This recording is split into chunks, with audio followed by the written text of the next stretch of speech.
Mas sim, e o Rodrigo Falcão, também, que irá dar apoio na parte da agricultura de precisão, e ali num breve momento, num pequeno período, vamos ter também depois o Pedro Correia, que em algumas ilhas vai também dar ali algum apoio na parte da agricultura de precisão. Muito bem, e no fundo, estas sessões estão aqui divididas por algumas horas, online, 2 em cada dia, para não ser aqui muito maçador aqui demasiado tempo num só dia, partindo isto, e já temos aqui a Luísa a entrar, ainda bem a tempo, só aqui com esta parte introdutória, portanto ela não perde aqui nada. E no fundo é isto, não estou a esquecer de nada, mas se eu me esqueci de alguma coisa, temas que vão ser abordados, provavelmente já fará sentido se calhar em cada uma das sessões depois falarem disso, etc. Enfim, aí depois já deixo ao critério de quem vai ser o orador, ou os oradores, aliás, em cada uma das sessões para falar acerca disso. Esta sessão é então sobre a utilização sustentável dos produtos fitofarmacêuticos. Ela está separada, esta parte online, em 2 sessões, portanto, a de hoje e a de amanhã, e depois então terá a parte também presencial. E no fundo penso que seja isto. Acho que não me estou a esquecer de nada. Se estiver, lembrem-me, professor Mexia, professor David, acho que não me estou a esquecer de nada, não é? Não, acho que não, obrigado. Muito bem. E dito isto, eu sendo assim, se me esqueci de alguma coisa, depois também intervenho aqui pelo meio. Interrompo alguém.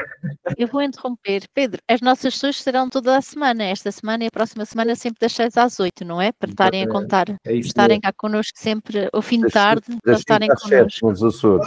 Sim, 5 às 7, sim. À exceção desta sexta-feira.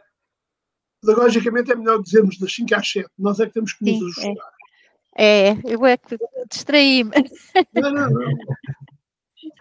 Exatamente. Eu estou no continente agora, neste momento, por isso é que troquei. Desculpem lá. Mas sim, obrigado por essa chamada de atenção, porque, pronto, quem quiser participar nestas sessões, o horário será sempre o mesmo de hoje, nos próximos dias, até ao dia, se a memória não me falha, eu agora estava aqui a tentar ver o calendário, mas ele não me está a ajudar. Mas até ao final de abril, no fundo. Dia 24, não é 24? Acho que é 24. Exatamente. Ou seja, 24 é o último e depois então o que existe em termos de agricultura de precisão avançado já é exclusivamente 28. Para técnicos a partir do dia 28. Portanto, sim, é quase até ao final do mês, vá lá. E é isto, eu sendo assim, agradeço a presença de todos, espero que a sessão possa correr aqui da melhor forma possível e vou passar então a bola para o lado dos oradores desta sessão. Olá, vivam, talvez, se a Emília e o David me permitirem, talvez eu possa começar, digamos, o jogo e fazer as jogadas iniciais da nossa conversa. Porque este projeto que nos vai unir durante vários meses, temos agora 2 semanas de sessões online, mas depois teremos sessões presenciais com cada um de vós nas diferentes ilhas dos Açores, pretende aprofundar para aqueles que estão a começar, tipo Ana Rita Medeiros, levar uma linguagem de uma nova matéria que eventualmente nunca tinham pensado, enquanto para outros de vós, para a Inês Pimentel, que nunca teve proteção de plantas e, portanto, está aqui a ver uma oportunidade de ganhar conhecimento, enquanto para alguns de vós, para o Sérgio, que é estudante destas matérias, para a Rita e para a Luísa, que são praticantes profissionais dessas matérias, isto pode parecer, enfim, uma revisão de matéria dada que não trará grande significado adicional. E nós, obviamente, estamos preocupados com isso. Nós os diferentes palestrantes, dinamizadores de ideias, se vocês quiserem, sobre as temáticas que vamos abordar, e o Pedro já as recordou, é o uso sustentável dos pesticidas, é o problema dos resíduos agrícolas, é o problema da segurança no trabalho agrícola, mas segurança do trabalho, e é o problema da agricultura de precisão.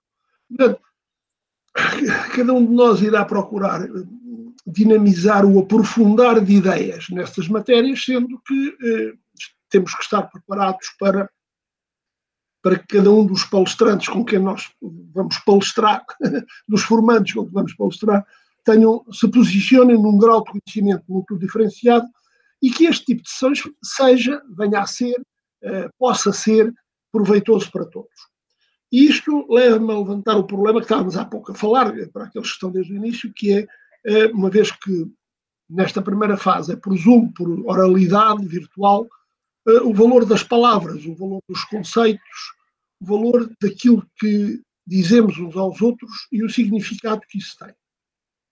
Porque eu posso estar a falar para a Ana Rita Medeiros sobre o uso sustentável dos pesticidas e ter que lhe explicar o que é um pesticida, como é que atua, porque é que o uso, enquanto se calhar para a Rita eu terei que explicar o último modo de ação que entrou no mercado, porque é o que ela se calhar terá que falar com os seus agricultores, que acham que já sabem os outros modos de ação todos.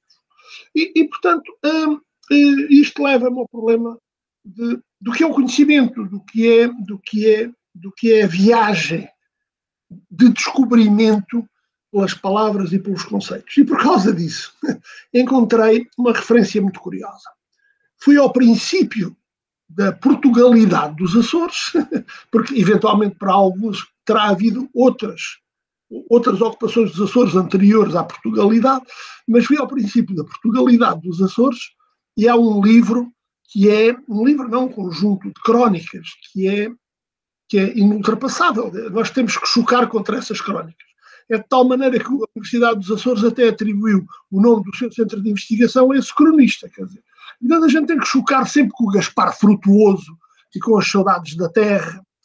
E em 1970, estão a ver, ainda antes do 20 de Abril, ainda na Segunda República, o Gaspar Frutuoso foi todo republicado nos Açores e há uma reedição do livro terceiro, de 1970, que tem um prefácio de um tal Bernardo Rodrigues, que eu não sei quem é, mas que é muito interessante o prefácio, e que tem questões do tipo, se me permitirem eu passo a ler. Dizia o Bernardo, cabe, em 1970, portanto, há exatamente 55 anos, não é verdade? Cabe, no entanto, fazer aqui uma pergunta. Qual é o significado da palavra descobrimento? Será que no século XVI, quando descobriram os Açores, os escritores usavam o descobrimento no sentido de restrito que hoje lhe damos? Ou empregavam numa acessão muito mais vasta, cujo âmbito não se limitava ao simples ato de achar, mas qualquer coisa que até aí era desconhecida? Se não, vejamos. Como explicar que o termo explorar seja... Eu estou só aqui a descer para conseguir ler e não falhar, porque só com o significado de explorar é que podemos admitir, explorar neste sentido de o descobrimento ser muito mais do que o encontro. O descobrimento é o aprofundar, é o conhecimento rigoroso, é o conhecimento profundo, é explorar o conceito. E então diz ele, só assim é que conseguimos explorar, e esta aqui é a direitinha aqui para a nossa Rita e para o Sérgio, é que podemos admitir que Gaspar Frutuoso diga que a Ilha do Pico se descobriu 9 anos depois de ter sido descoberta a do Faial. Quer dizer, ou então o mesmo raciocínio aplicar à Graciosa, cujo primeiro capitão do Natário, Pedro Correia, sabendo que ela aparecia, pediu licença a El Rei para ir descobri-lo. Portanto, a gente vai descobrir o que já sabe que aparece. E uma boa vontade também para São Miguel, quando diz que o infante do Henrique, tendo conhecimento que um negro residente em Santa Maria avistara São Miguel, encarregou o Frei Gonçalo Velho de ir descobrir. Quer dizer, isto é muito engraçado, porque como são os conceitos que nós usamos? Isto, vocês estão a dizer, este tipo está, olá Ismael, já apareceu, ainda bem que já apareceu, este tipo está quer dizer, porque o uso sustentável dos pesticidas é o conceito que vamos começar hoje. Que pesticidas é que eu estou a falar? É mesmo esta história, quer dizer, estou a explorar os pesticidas ou vou descobri-los no conceito de os tornar sustentáveis. E o que é sustentável? Sustentável, nós sabemos o que é sustentabilidade. Nós sabemos que tem que ter 3 pernas, é um banco com 3 pernas, que tem que ter componentes económicas, sociais e ambientais. Há até para algumas pessoas que o banco da sustentabilidade deveria ter 4 pernas e não 3. E essa 4ª perna era a territorialidade, era o conhecimento local, o ajustamento aos territórios e à cultura dos territórios. Bom, isto leva-nos muito longe, porque há 40 anos, quando eu comecei a falar destas coisas, garanto-vos que foi há 40 anos, sustentabilidade era uma utopia, quer dizer, era assim algo que, enfim, é para o qual nós deveríamos caminhar. Hoje está transformado numa ciência. E como qualquer ciência tem um conteúdo metodológico, tem um corpo teórico conceptual e é possível fazer experiências. E quem é que levou isto para a ciência da sustentabilidade? Foi a malta do ambiente. Quando, na final, anda tudo a discutir a sustentabilidade, é a malta da economia. Não sei se estão bem a ver. E todos nós achamos que a sustentabilidade é fantástica para o social, mas cada um de nós, se calhar, não faz o bastante. Então, o que é que valem as palavras? O que vale a palavra sustentabilidade? O que vale o uso sustentável dos pesticidas? De quais pesticidas? Dos antigos, dos modernos, dos novos, dos velhos? Como é que eu faço isso? O uso sustentável em componentes? Na social, na económica, na ambiental? Na ambiental, pois aí era onde eu queria. Mas que valor dou eu ao ambiente? Então, e, portanto, isto leva a um outro conceito que é para que nos serve a ciência. E a ciência serve-nos basicamente para aumentarmos o nosso conhecimento, a nossa descoberta, ou então para confirmar aquilo que a gente já sabia, mas não tinha maneira de convencer os outros que era verdade, para reforçar a nossa verdade. E dito assim, o reforço da nossa verdade pode ser conflituoso quando as descobertas da ciência vão contra aquilo em que eu acredito. E então eu tenho 2 tipos de ciência. A ciência que confirma aquilo que eu acredito, e é uma ciência maravilhosa, estão a ver, até confirma aquilo que eu já sabia. Ou então aquela ciência que diz que aquilo que eu sabia e que eu achava que sabia e que eu acredito está errado. E eu, em vez de dizer, a ciência permitiu aumentar o conhecimento, a primeira coisa que eu faço é, esta ciência está errada. Será que fizeram bem a experiência? Será que não me estou a tentar enganar com esta ciência? Estão a ver? E isto é extraordinariamente interessante, porque e acreditem, que quer eu, quer o professor David, quer a nossa professora Emília, e o professor Ricardo, organizámos estas palestras convosco, estas discussões convosco, digamos, com o guarda-chuva, em que cada um de nós já não é tão bom, que é o da logística e da organização, e onde o Pedro é muito bom com a sua MyDoc, organizámos estas sessões com a para procurar responder às vossas inquietações neste sentido, isto é, vocês vão passar uma par de horas connosco, mas tem que valer a pena, e tem que valer a pena porque vão aprender mais, ou porque tem que valer a pena porque vão questionar aquilo que já sabiam e será que era completamente verdade, ou terá que valer a pena porque vão renegar o que já sabiam e vão aprender de outra maneira. Tudo dito, qualquer destas componentes, ficaremos todos mais ricos, vocês e nós.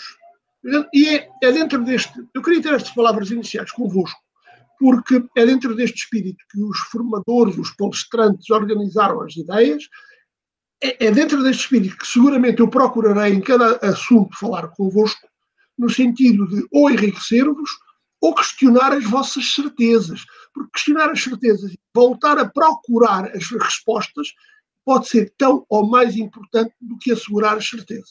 E, portanto, é esta história do que é uma descoberta. É esta história de como é que eu vou descobrir o que já sei que lá estava. Estão a ver? E isto é muito engraçado, porque o Gaspar Frutuoso, no século XVI, há 500 anos já nos dizia isto. Será que a gente continua a pensar como o Gaspar Frutuoso? Será que não pensamos sempre da mesma maneira e o conhecimento que vamos tendo nos vai permitindo enriquecer, melhorar as vidas nossas e da nossa sociedade, das nossas comunidades, da nossa rua? É engraçado que o Sérgio e a Rita, a outra, não é a Rita, a Inês, moram na mesma rua, e eu até já queria lá meter a nossa Rita Ferreira, mas quer dizer, para que é que isto nos serve? Na verdade, a questão é, que poderíamos questionar, porque é que o Governo Regional dos Açores está a gastar dinheiros públicos para fazer isto? Está a fazer porque acredita que da nossa vivência em torno destas matérias e destas discussões, há algo que ficará melhor na realidade açoriana. Esse é o compromisso da Emília, do David, meu e sobretudo do Pedro, que foi ele que pôs o nome dele à frente do nosso, mas isto para ser verdade tem que ser o mais partilhado possível. Vocês têm que ouvir e acreditar no que dizemos, mas ao mesmo tempo têm que questionar e pôr em dúvida o que nós estamos a dizer. Será que é sempre assim? Será que poderia ser de outra maneira? Será que posso ler isto de outra forma? Como é que eu vou descobrir aquilo que eu já sabia que lá estava? Era isto, Pedro, era isto, Emília, era isto, David, era isto, afinal, para todos vós, que eu queria dizer no princípio destes discursos.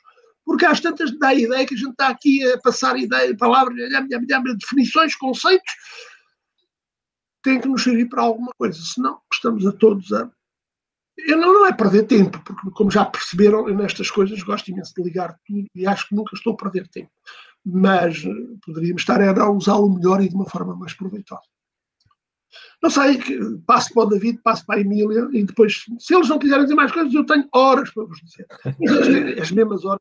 Muito obrigado, Dr. Mexia. E só deixar aqui uma nota que agora com a sua abordagem muito interessante, esqueci-me desse ponto que foi deixar aqui a abertura entre todos, que o professor Mexia já o fez, mas reforçar só que isto é interativo. Portanto, a ideia é essa, é que efetivamente isto seja uma partilha de dúvidas, conhecimentos, experiências, ou seja, não queremos fazer disto uma típica formação em que os participantes estão a assistir e os oradores falam, não, é criar isto de forma interativa.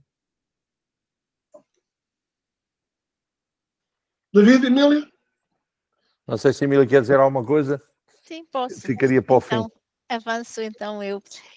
O que aqui também o que me inquieta não é só esta questão da sustentabilidade e da descoberta, quem descobriu o ovo da galinha, não é? Quem é que... Mas também as nossas responsabilidades enquanto gestores das explorações agrícolas. Na gestão de uma exploração agrícola nós precisamos de mão de obra e contratamos alguém. Quando contratamos alguém temos a responsabilidade de garantir que essa pessoa vai trabalhar nas melhores condições de segurança e saúde no trabalho. E então o que eu aqui vou trazer, quer nas aulas presenciais, quer aqui nas aulas online, é essas obrigações legais de garantir a legislação que obriga, desde que um empregador tenha um trabalhador a seu cargo, tem que dar as condições de trabalho. Condições essas para evitar doenças profissionais, para evitar acidentes de trabalho. Também um trabalho digno, com pagamento justo. Mas a mim não me interessa essa parte, porque na área da segurança e saúde no trabalho, a parte das relações laborais, do pagamento e isso tudo, não vai entrar aqui na nossa discussão, porque isso pode-se resolver até no tribunal. O que me interessa mais são mesmo as questões do dia-a-dia. Se eu tenho um trabalhador que se aleija, por exemplo, como a Ana Rita Medeiros, não é? Tem um acidente de trabalho, foi naquele dia, naquela hora que ela teve um acidente e já não conseguimos voltar atrás. Ela já teve o acidente, já ficou não sei quantos dias de baixa e a vida dela mudou, quer social, quer familiar e quer no trabalho. E isso tem um impacto muito grande para as nossas vidas. E é isso que eu queria aqui trazer, é olharmos para o ser humano e ver como é que nós podemos melhorar as nossas condições de trabalho. Eu não quero que o acidente aconteça e que depois vamos ver, analisar o acidente, porque é que aconteceu, porque é que não aconteceu, e ver, fazemos uma análise do acidente e vimos que a causa foi esta. E então vamos atuar na causa para que não aconteça mais no acidente de trabalho. Esta reação muito reativa, não é o nosso intuito. O nosso intuito é, nas operações que nós fazemos, existem riscos. Então eu vou identificar quais são os perigos que existem na minha atividade, para que eu veja qual o nível de risco que isto traz para os meus trabalhadores ou para mim próprio, e dessa forma arranjar medidas para que esse risco não aconteça. Então eu vou ter que implementar determinadas medidas e é isto que eu trago aqui, soluções. Que soluções é que nós vamos trazer? O que é que nós temos que fazer quando operamos uma máquina, uma motosserra, uma enxada, um produto fitofarmacêutico, não é? O contacto com os produtos químicos, o que é que nós temos que fazer para evitar mesmo esses acidentes ou o aparecimento de uma doença profissional? E então é muito centrado nesta ação proativa, não reativa, não é? Vamos pensar, como é que eu trabalho, em que condições é que eu trabalho, posso melhorar, o que é que eu posso fazer diferente para que eu não me canse, para que eu não tenha lesões musculoesqueléticas, para que eu não tenha surdez, para que eu não tenha qualquer risco para a minha saúde. para mim ou para quem trabalha comigo. E é esse o foco que eu aqui vou querer trazer. Estou aberta a sugestões, perguntas, tudo. Façam, tornem isto, como dizia o Pedro, mais interativo. Eu aqui vou dar a pior contribuição, quer dizer, no fundo vou abordar alguns conceitos e depois espero que a partir desses conceitos haja discussão. Para alguns é apenas uma revisão de conceitos, para outros será, digamos, uma novidade e a gente vai andando e vamos vendo, não é? Pronto, talvez não vou tirar a atividade dos outros meus colegas de painel, mas acho que é importante também aqui abordarmos alguns conceitos de base. Como disse, parte do nosso grupo. Posso só interromper, antes tu começas a arrancar com os conceitos. um pequeno comentário. Posso não arrancar? Não, mas está combinado. Um pequeno comentário sobre a intervenção da professora Emília. É evidente que vamos pegar na motosserra. É evidente que nenhum de nós quer usar uma motosserra para se magoar a si próprio ou permitir que os seus funcionários o façam. Mas quem anda nesta vida como eu há quase 70 anos, lembra-se quando as motosserras apareceram, nós associávamos as motosserras a um elevado rendimento de trabalho, mas também à probabilidade de muita gente cortar o braço, cortar a perna, cortar o pé ou cortar dedos. E hoje todos nós achamos que isso é impensável, mas para além disso, todos nós, de alguma maneira, estamos protegidos por avanços societais que permitem essa proteção. Isto é, hoje, uma pessoa que utiliza uma motosserra terá que usar botas anti-motosserra, terá que usar fatos, como a Emília vai explicar isso, fatos que param imediatamente a serra, quando a serra enrola nos fios, para não me cortar nem a perna nem o braço, tenho que ter uma máscara para os telhaços não me darem cabo dos olhos, tenho que ter tudo isso, mas tenho que ter tudo isso por imposições da lei que foi evoluindo societariamente. E, portanto, essas evoluções resultam daquele meu introito, que é o que é que nós exigimos, o que é que nós sabemos e como usamos o conhecimento, porque eu poderia fazer as leituras contrárias, que era, eu sei isso tudo da motosserra, mas para eu ter que comprar esses fatos para os meus trabalhadores, eu gasto imenso dinheiro. E eu não quero gastar dinheiro nenhum. E, portanto, se eu tiver aí uns imigrantes ecos e cortar a perna, mando para o país dele e ponho lá outro imigrante, quero lá saber. E é este conflito societário que não se resolve só com leis, que pressupõe que nós façamos uma evolução social no sentido desse compromisso individual para todos vivermos melhores. Eu dou outro exemplo. A forma como nós usamos os plásticos, que é uma coisa inacreditável. Mas no mundo mais desenvolvido, sobretudo na Europa, nós hoje já temos todos uma consciência de utilização de plásticos que já nos permite caminhar para reciclar plásticos. No mundo inteiro, só 10% dos plásticos é que são reciclados. Se a gente for a outros territórios do mundo, se andarmos por África, América do Sul, Ásia, a forma como os cidadãos desses mundos ainda não interiorizaram a necessidade de reciclar o plástico já dói aos europeus. Mas o que é verdade é que eles estão noutra fase. e eles é que estão a usar mais o plástico. Portanto, por muito que nós nos esforçamos para reciclar plástico e reduzir o problema, como o plástico está a ser incrivelmente usado a uma taxa muito superior e é sobretudo pelos outros, o mundo está cada vez a ficar pior, mesmo que a gente cada vez faça melhor. E estes conflitos era também aquilo que eu... Porque, Emília, é evidente que nós todos vamos mostrar como a necessidade da evolução traduzida por regras societais é fundamental. E quando não é, e onde ainda não é.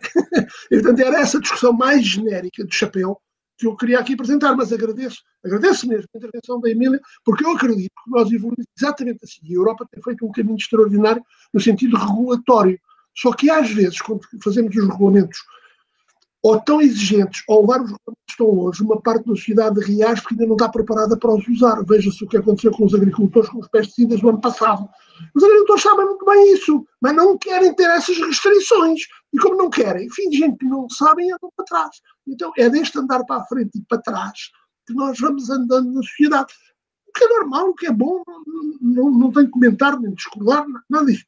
Só tenho é que dizer-vos que este espírito de vos obrigar a vocês a ter também este papel, de serem críticos do que nós andamos a fazer na sociedade, é que eu acho que era importante neste curso. E como viram pela intervenção da Emília, do David e minha, e do Pedro, é esse o espírito que nós queríamos dar a este curso E, portanto, nós queríamos chegarmos lá para setembro, outubro, e estarmos todos mais amigos, mais ricos, mais conscientes, independentemente de uns fazerem muitas regras, outros não fazerem. Quer dizer, porque a parte da economia condiciona muitas coisas e a forma como nós vemos o dinheirinho varia muito individualmente. Era só este comentário, Emília e David, suscitado pela intervenção que eu gostei muito da Emília. Uhum. Portanto, o que combinámos, no fundo, foi isto, como eu estava a dizer, era dirigir mais aos agricultores que tivessem algum desconhecimento de todos os conceitos ligados à parte da proteção das culturas. Não é? Isso obriga aqui uma desmultiplicação do conceito em várias componentes que a gente vai passar a ver. Claro que para alguns, e peço-vos isto, que a vossa intervenção seja no sentido, eu não percebi isto ou não percebi aquilo, ou tenho a dúvida, ou questiono mesmo, não é? É alguma coisa que seja dita. Para outros vai ser um passar e uma revisão de conceitos, como disse o professor Mexia muito bem, já foram apreendidos e vamos lá ver se a gente também traz aqui algum contributo novo, não é?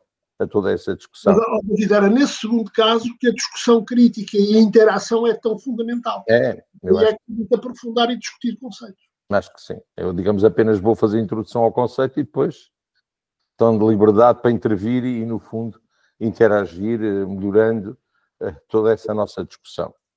Portanto, começando pelo início, nós, quando falámos na matéria da utilização sustentável dos produtos fitofarmacêuticos, discutimos a situação e uma vez tínhamos, salvo erro, 8 horas para falar sobre isso, quase, ou 6 horas, com a parte da componente prática. Dissemos, bom, nós vamos falar para pessoas que se calhar não têm conhecimento destes conceitos básicos, será melhor fazer aqui uma pequena introdução, pequena que pode ser alargada, não é? Introdução sobre esses conceitos, antes de passarmos efetivamente à parte da sustentabilidade e também dando um toque, e depois também vou pedir à colega Emília para me fazer parar ou digamos, introduzir alguns dos seus conceitos, porque provavelmente alguma parte, talvez amanhã, não hoje, não é? Iremos falar nos equipamentos de proteção individual, que é mais, digamos, na vertente dela que na nossa vertente, embora seja, digamos, um elemento essencial e obrigatório de acordo com a diretiva que os agricultores terão que usar quando fazem qualquer aplicação de produto fitofarmacêutico. Não vou, quer dizer, não vou partidarizar aqui em termos de modo de exploração, mais para a componente biológica ou mais para a componente química, provavelmente mais aqui para a componente química do que para a biológica. No entanto, vai haver espaço para a gente falar nelas todas e até pode dar algum contributo em termos. Eu acho que é importante dar aqui alguns exemplos práticos da utilização, principalmente quando chegamos a essa componente de utilização dos diferentes meios de luta.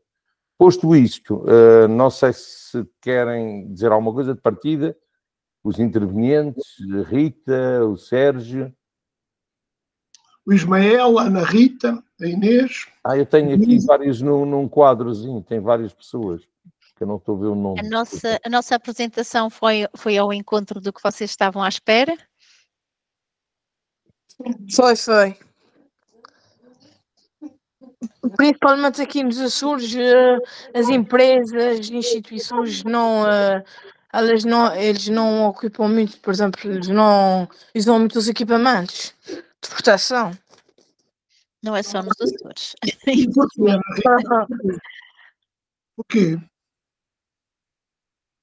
As empresas não investem em comprar equipamentos de proteção individual para os seus trabalhadores. Mas isso é ainda estamos numa fase que a nossa cultura de segurança ainda é muito baixa. Nós pensamos que acontece só aos outros, não é? E então, e também temos um custo-benefício sempre. Temos um custo, nós vamos gastar dinheiro nesses equipamentos, mas se tivermos um acidente, e depois vamos falar nisso com mais pormenor à frente, há mesmo estatísticas e tudo, e estudos que mostram que o custo de um acidente de trabalho ou de uma doença profissional é muito elevado em relação ao custo que temos com a formação, que é também um custo que nós temos que criar competências nas pessoas, temos que dar formação e informação, e isso custa tempo, dinheiro. Temos que comprar alguns equipamentos de proteção individual, outros equipamentos até de proteção coletiva, temos este investimento que é feito, tem um custo, mas comparado com o infortúnio de termos um acidente de trabalho dentro da nossa organização, ele é muito baixo, porque as consequências e o custo que traz esse acidente são muito maiores.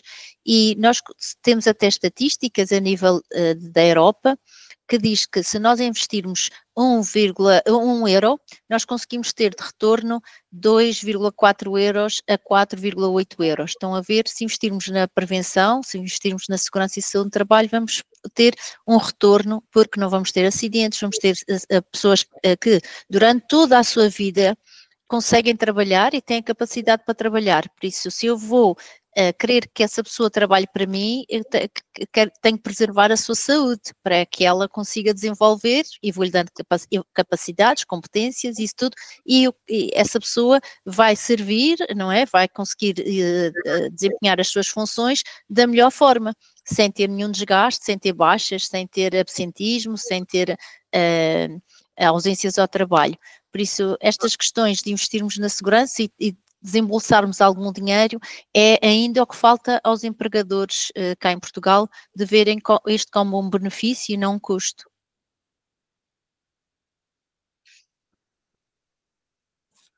Não sei, agora o Sérgio, tem alguma coisa, Sérgio? Quer dizer, acrescentar, ou a Rita, ao que foi dito? Não, para já não tenho nada a acrescentar, estou um bocadinho na expectativa do que a conversa nos vai trazer. Ok. Nesta parte talvez não vai trazer muito. Bom, para a utilização de um produto fitofarmacêutico, não é? Portanto, se ele vai ser utilizado, e aqui tens que esquecer um bocadinho os conceitos de um novo mestrado, não é? Para já, pelo menos para já, porque vamos centrar um bocadinho nos produtos fitofarmacêuticos. É importante, portanto, se ele vai ser utilizado, vai ser para combater qualquer coisa. E, portanto, acho que há aqui toda a necessidade da gente percorrer aqui um conjunto de conceitos, nomeadamente, no fundo, relacionado com aquilo que estavam a falar, e no fundo uma história que não é muito antiga nem é muito recente, não é? Portanto, é uma história que foi acontecida e praticamente até quem seria mais à vontade para falar nisso seria o professor Mexia, não é? Porque foi ele que me falou nesta história, ele e o professor Pedro Amar, já há uns anos atrás, mas de facto a descoberta de substâncias normalmente leva, digamos, a uma mudança da atitude e leva muitas vezes, como foi o caso do DDT e outros, à descoberta de substâncias que podem ser utilizadas com diferentes fins e isso, de certo modo, vem simplificar, não é? A maneira de atuar, mas numa primeira fase, sem uma grande medida das consequências dessa utilização irracional e desmedida de todas essas substâncias. Claro que com esta consciencialização houve uma alteração, o que não quer dizer que, e aqui há uma problemática que ainda hoje se discute, ainda este fim de semana discutiu, que é o facto de, por causa agora principalmente do Mercosul, não é? E da questão da entrada dos produtos de países fora da União Europeia, que é um facto que é real e que é verdadeiro, que é que há todo um conjunto de imposições dentro da comunidade, a aplicação de substâncias, a saída de substâncias ativas, não é? A proibição de algumas substâncias ativas, e depois são feitos acordos que permitem a entrada de produtos de locais onde essas substâncias ativas que nós já abandonámos há 20 e 30 anos são permitidas e vêm paulatinamente a acompanhar os produtos que são colocados no mercado, não é? Portanto, uma das grandes aflições, para além do problema de, por exemplo, no caso dos Açores, estamos aqui um bocadinho vulneráveis em relação à entrada da carne, não é? Principalmente a carne, porque vem o Brasil, vem a Argentina, portanto são grandes potências em produção de carne e provavelmente a aposta que foi feita nos últimos anos do governo regional na produção de carne pode ficar um bocadinho em perigo, não é? Porque se há essa entrada desse contingente, provavelmente a preços muito mais baratos, a carne dos Açores deixa de ser competitiva e, portanto, é um problema para além de todo a panóplia de substâncias que essa carne possa trazer e que, mercê destes acordos, são ultrapassadas restrições que inicialmente existiam a essa entrada. de facto, é uma problemática complicada de abordar.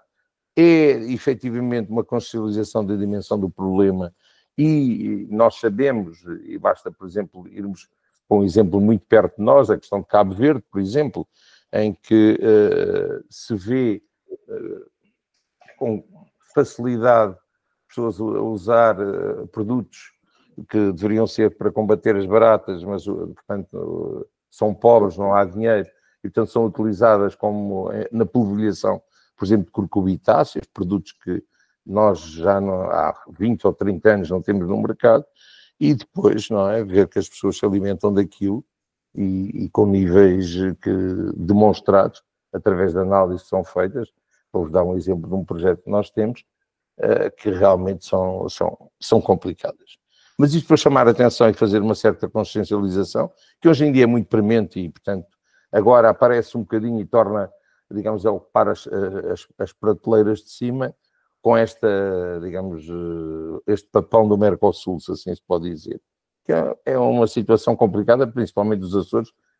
Todos os produtores estão, portanto, pela pequenez do nosso mercado e pela grande dificuldade que nós temos em escoar os nossos produtos, não é? A preços competitivos, porque depois temos os transportes que temos que pôr em cima e, portanto, qualquer produto que nós exportemos temos que contar com mais um X para pôr em cima do transporte, pode levar a uma falta de competitividade e, portanto, no fundo, a problemas graves para a nossa agricultura.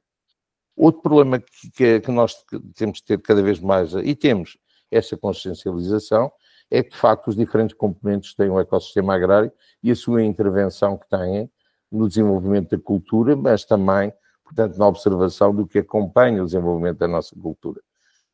Qualquer um está à vontade para intervir, está bem?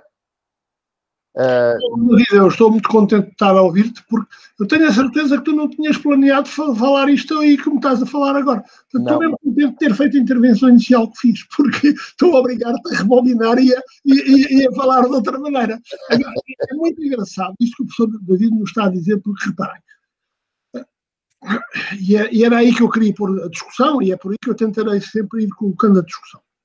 O professor David falou do DDT, que é um ex-libris que nós temos dos primeiros pesticidas, e depois logo voltaremos, os primeiros pesticidas de síntese química, os primeiros pesticidas fabricados em grandes fábricas, que permitiram 3 coisas fundamentais que levaram a que os pesticidas, as pessoas todas amem pesticidas, que eram extremamente eficazes em relação aos remédios que existiam mais barato, mais antigos, anteriormente, eram extremamente baratos na sua produção, porque eram feitos em fábricas em quantidades enormes, e, portanto, cada frasquinho podia ser muito barato.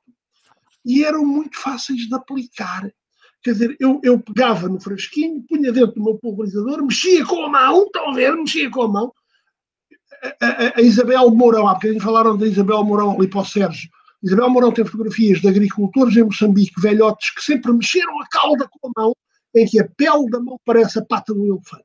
Quer dizer, está de tal maneira grossa, de tal maneira transformada, de tal maneira intoxicada, que nós não acreditamos que aquilo seja a mão de um trabalhador agrícola com 60 anos. Mas é. Mas depois o problema, em relação à intervenção da Emília há pouco, é para o patrão daquele homem comprar um equipamento de proteção individual, para ele, patrão, é um custo, é dinheiro.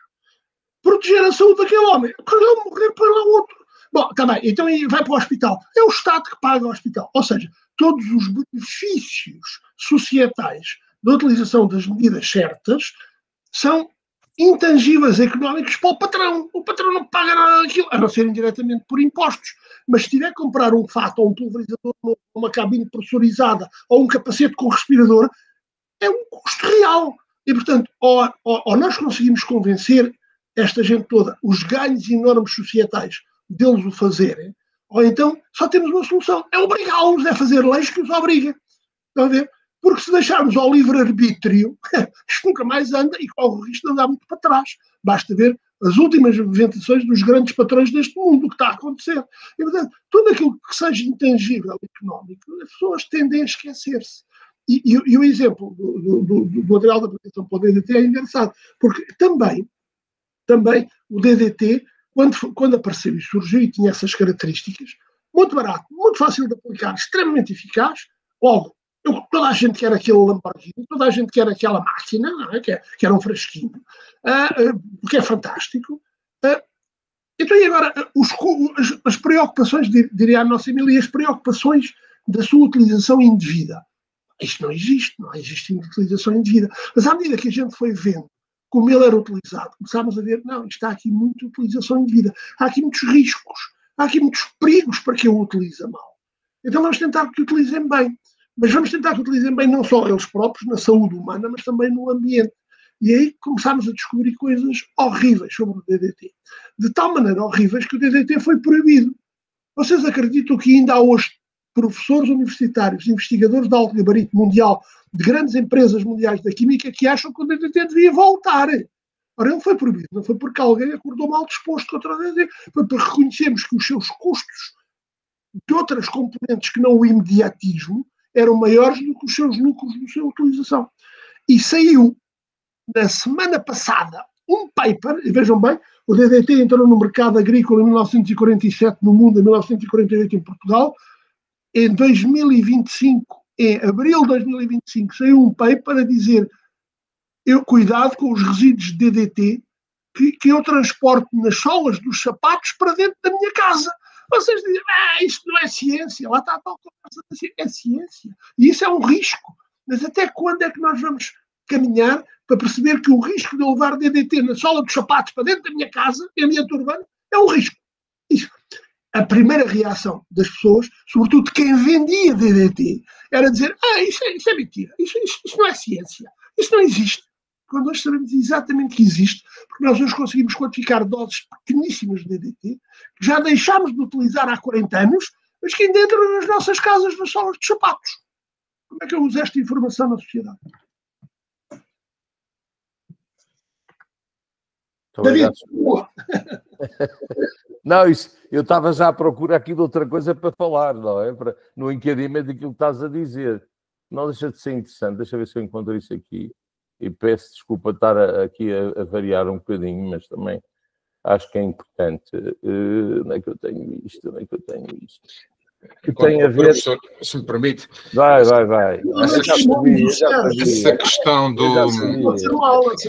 Essa questão do DDT realmente desperta-me aqui alguma... Eu vou procurar enquanto ele fala. Desperta-me aqui algumas questões que já ouvi sobre... Eu vou-te assustar com uma coisa que vou dizer. Eu estou à procura para mostrar. Ok. Meu pai, com 74 anos, conta-me que utilizavam em criança um produto chamado Diditan, acho que era Diditan, que era a base de DDT, para matar piolhos na cabeça das crianças. E eu acredito que na altura as pessoas achassem que aquele produto era benéfico. Da mesma forma que nós achamos hoje em dia que se calhar que o cobre é benéfico e parece que já vai sair de circulação dentro de algum tempo, não é? Absolutamente.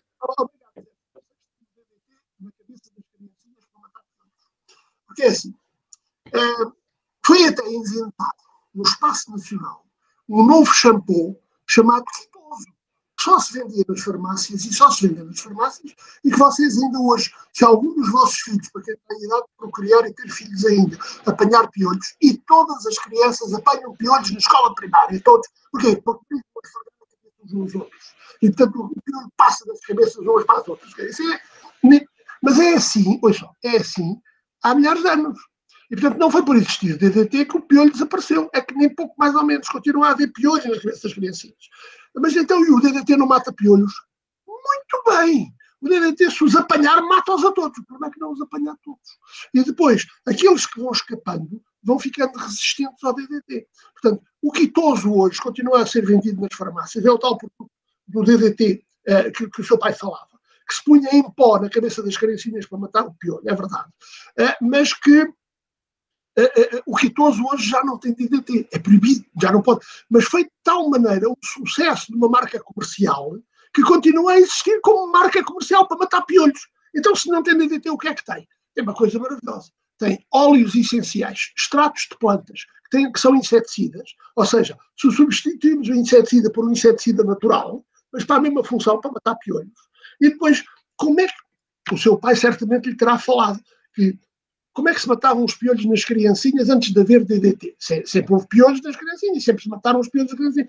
Eram as avós, que cheias de paciência, penteavam os netos e as netas com um pente anti-piolho muito fininho, em que cada cabelo passava só entre 2 dentes do pente. Isso quer dizer o quê? Que aquele pente arrancava os ovos dos piolhos de cada cabelo. Como é que os piolhos põem os ovos? Numa bainha, à volta, identificam um pelo, o piolho identifica um pelo, e põe o ovo, faz uma bainha à volta do cabelo, e põe o ovo agarrado a um cabelo. Portanto, aquele pente era tão fininho que arrastava os ovos dos piolhos dos cabelos das criancinhas. E os adultos também, o pente tirava os adultos.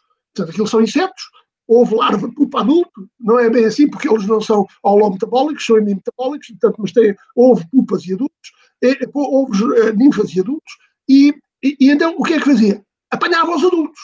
Mas os adultos, o pente não, só os arrancava do cabelo. Então como é que se matava? Punha-se o adulto entre 2 unhas e fazia tric. Era assim que se matava o piolho, tric, porque era para esborrachar o exoesqueleto. Pronto.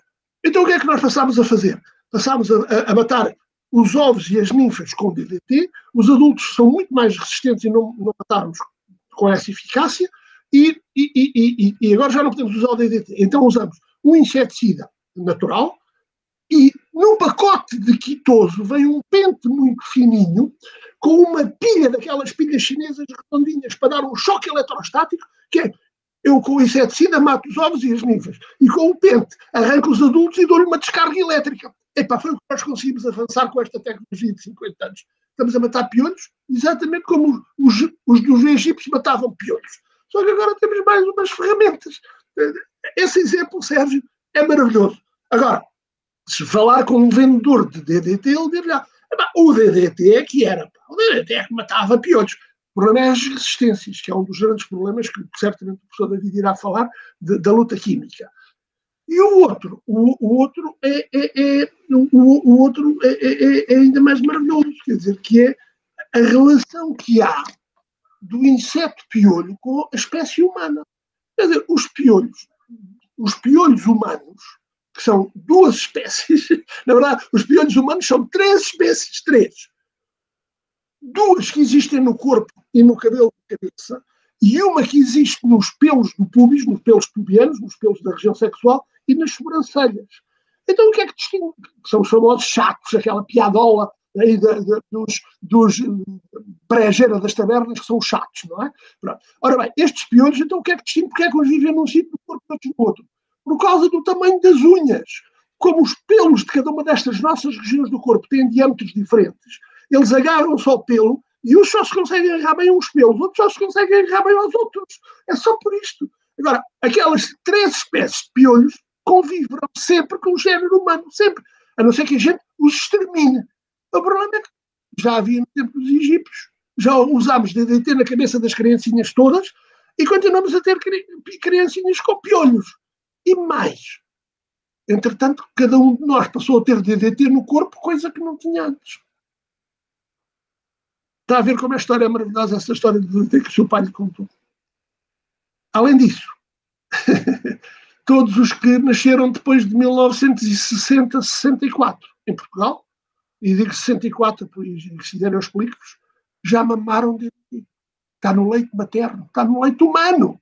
E, portanto, quando a mamãe dá mamanha ao bebê, está-lhe a dar DDT. Isto não é maravilhoso. É? Então, mas não é, claro que não é, mas é o resultado de nós termos utilizado tanto DDT. E agora vá lá dizer isso aos vendedores de DDT, que eles dizem logo, e essa ciência, isso é tudo parvoíce. Ou então são perigosos revolucionários que só querem subverter a ordem natural da sociedade. Agora, isto é ciência, isto é conhecimento. Como é que nós queremos usar este conhecimento? Como é que nós somos capazes de usar este conhecimento? Continuamos a ter piolhos, continuamos. Os piolhos incomodam imenso, imenso. Quem não viu, quem não teve, quem não viu crianças com piolhos é que não percebe que aquilo incomoda imenso. Eu tenho que fazer alguma coisa. Epá, mas pôr DDT não. E só para terminar esta história de DDT, é que, entretanto, havia e há outros grupos de pesticidas para matar insetos, e alguém é tentado a pensar, está bem, eu não tenho DDT aqui à mão, como dizia o David, mas tenho o antibaratas. Será que eu ponho baratas e não faz mal na mesma? Então não faz mal na mesma, é para matar os bichos. Ora bem, houve quem fizesse isso. Isso está tudo registado. Em 1966, Angola uma missão católica, as freiras tinham uma data de criancinhas cheias de piolhos, não tinham DDT, mas tinham parede de tião. Puseram parede na cabeça das crianças, numa manhã mataram 30 crianças. E foi maldade? Isto foi premeditado? Houve aqui dolo, como dizem os juízes no tribunal? Não, houve uma vontade enorme de matar piolhos sem saber. Mataram 30 criancinhas naquela manhã. Portanto, é disto que estamos a falar. Agora, o problema, Emília, é como é que a sociedade percebe os riscos do que não vê. Porque se a toxicidade de um pesticida tivesse o tamanho de um sinal de trânsito, todos nós sabíamos o que era. Podíamos não cumprir o sinal de trânsito. A gente também sabe o que é e não cumpre o sinal de trânsito. Mas podíamos saber o que é. Agora, como não os vemos, é muito fácil dizer não existe. Eu tive um aluno na universidade, no primeiro ano, em Química Orgânica, que quando o professor explicava o que eram as órbitas dos eletrões do átomo, ele levantou a mão e disse: como é que o senhor sabe que isso existe? Já viu os eletrões? E ele disse-me: o senhor sabe que não tem capacidade intelectual para estar na universidade. Mas é disto que estávamos a discutir.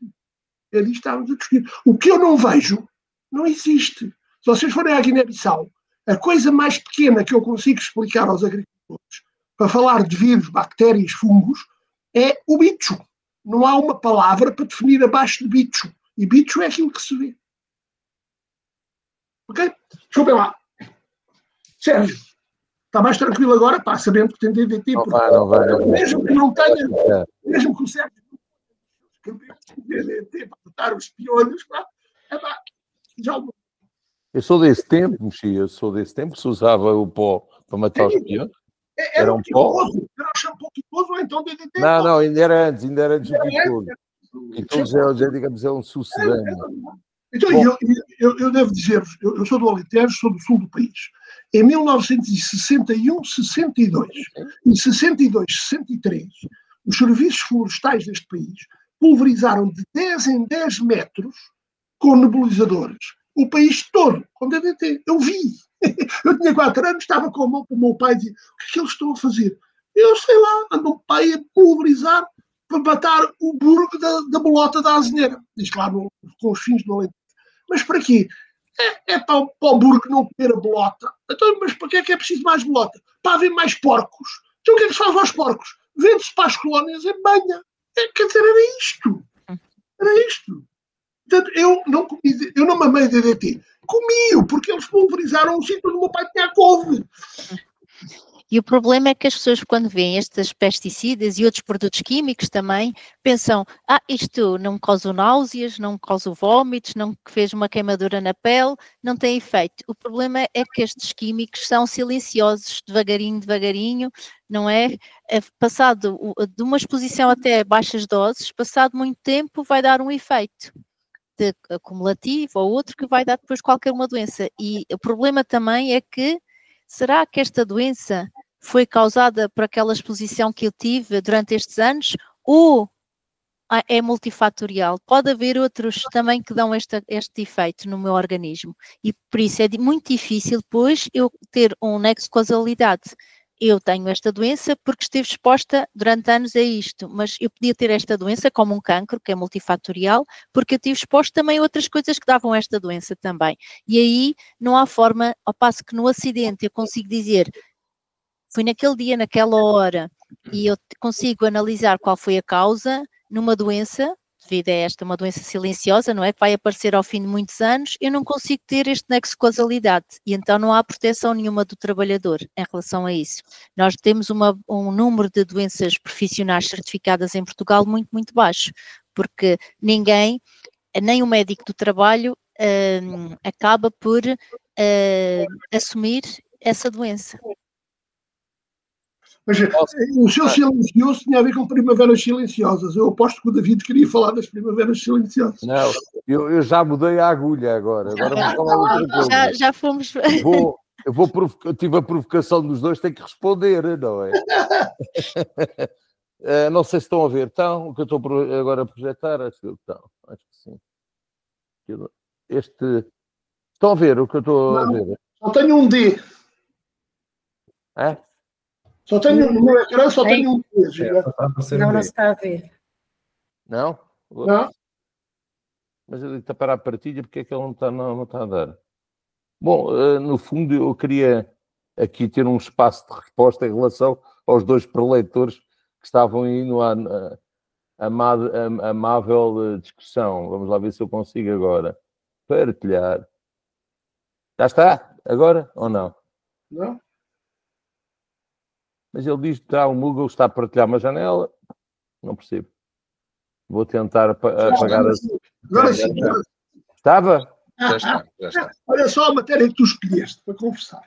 Pois, propositadamente. Portanto, é só para acalmar o Sérgio, que afinal a gente estamos protegidos. Calma.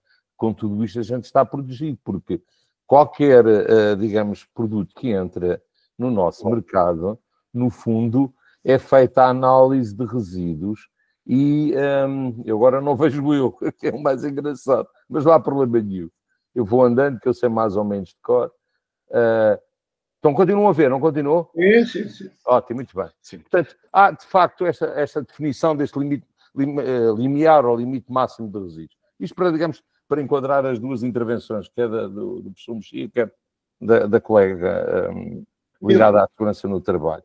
Porque, de facto, há aqui, digamos, uma quantificação e hoje em dia há um certo cuidado e talvez aqui nós, na própria região, até somos um bocadinho mais pioneiros que até a nível nacional e temos mais preocupação em relação a isso. Claro que a aplicação de qualquer produto, ou qualquer mistura de produtos, não é? Vai dar, digamos, origem a um determinado depósito que pode ser maior ou menor. Eu já estou para o fim da matéria quase. Maior ou menor conforme a pessoa que está a aplicar e conforme se pôs uma tampa ou pôs o que estava no rótulo ou achou que aquilo era pouco olhando para a quantidade e triplicou o que deveria lá pôr. Mas, de facto, há aqui um conjunto de fatores que vão analisar e vão afetar esse resíduo. Alguns bastante importantes, têm a ver com as condições, com o tipo, digamos, até, digamos, a parte da ação solar, não é? E, de facto... David, eu também conheço a tua intervenção, a tua apresentação que fizeste sobre partilhar. Anda lá mais 2 diapositivos. Eu sei. E, portanto, de facto, há aqui, digamos, todo um conjunto de fatores que permitem, ou pelo menos deveriam evitar, que situações que são detectadas, felizmente no nosso mercado, posso-vos dizer, e já vos vou dizer, não são muito frequentes, não é? Que não houvesse qualquer resíduo de aplicação de qualquer produto fitofarmacêutico digamos, disponível, ou pelo menos visível, ou pelo menos quantificável, que está aqui, digamos, o relatório da análise de resíduos do laboratório que está certificado a nível nacional, que é o laboratório da Madeira, não é? Para onde vão. Isso permite depois definir produtos que, no fundo, têm ou não têm, permite, no fundo, de certo modo, testar a rastreabilidade, que hoje em dia é fundamental, não é? A rastreabilidade, de onde é que veio o produto, quem é que foi. E às vezes estes problemas põem-se mesmo quando a gente está a executar o trabalho prático de recolha dos produtos para fazer. E, de facto, nós estivemos envolvidos aqui nos últimos anos num projeto, e isto também, portanto, a nível de exemplo sobre a matéria que estávamos a falar, que, de facto, era precisamente esta questão da análise de resíduos. E nesta análise de resíduos, portanto, havia aqui a necessidade, ou digamos, o assegurar minimamente ou fomentar a segurança alimentar e, portanto, no fundo, assegurando que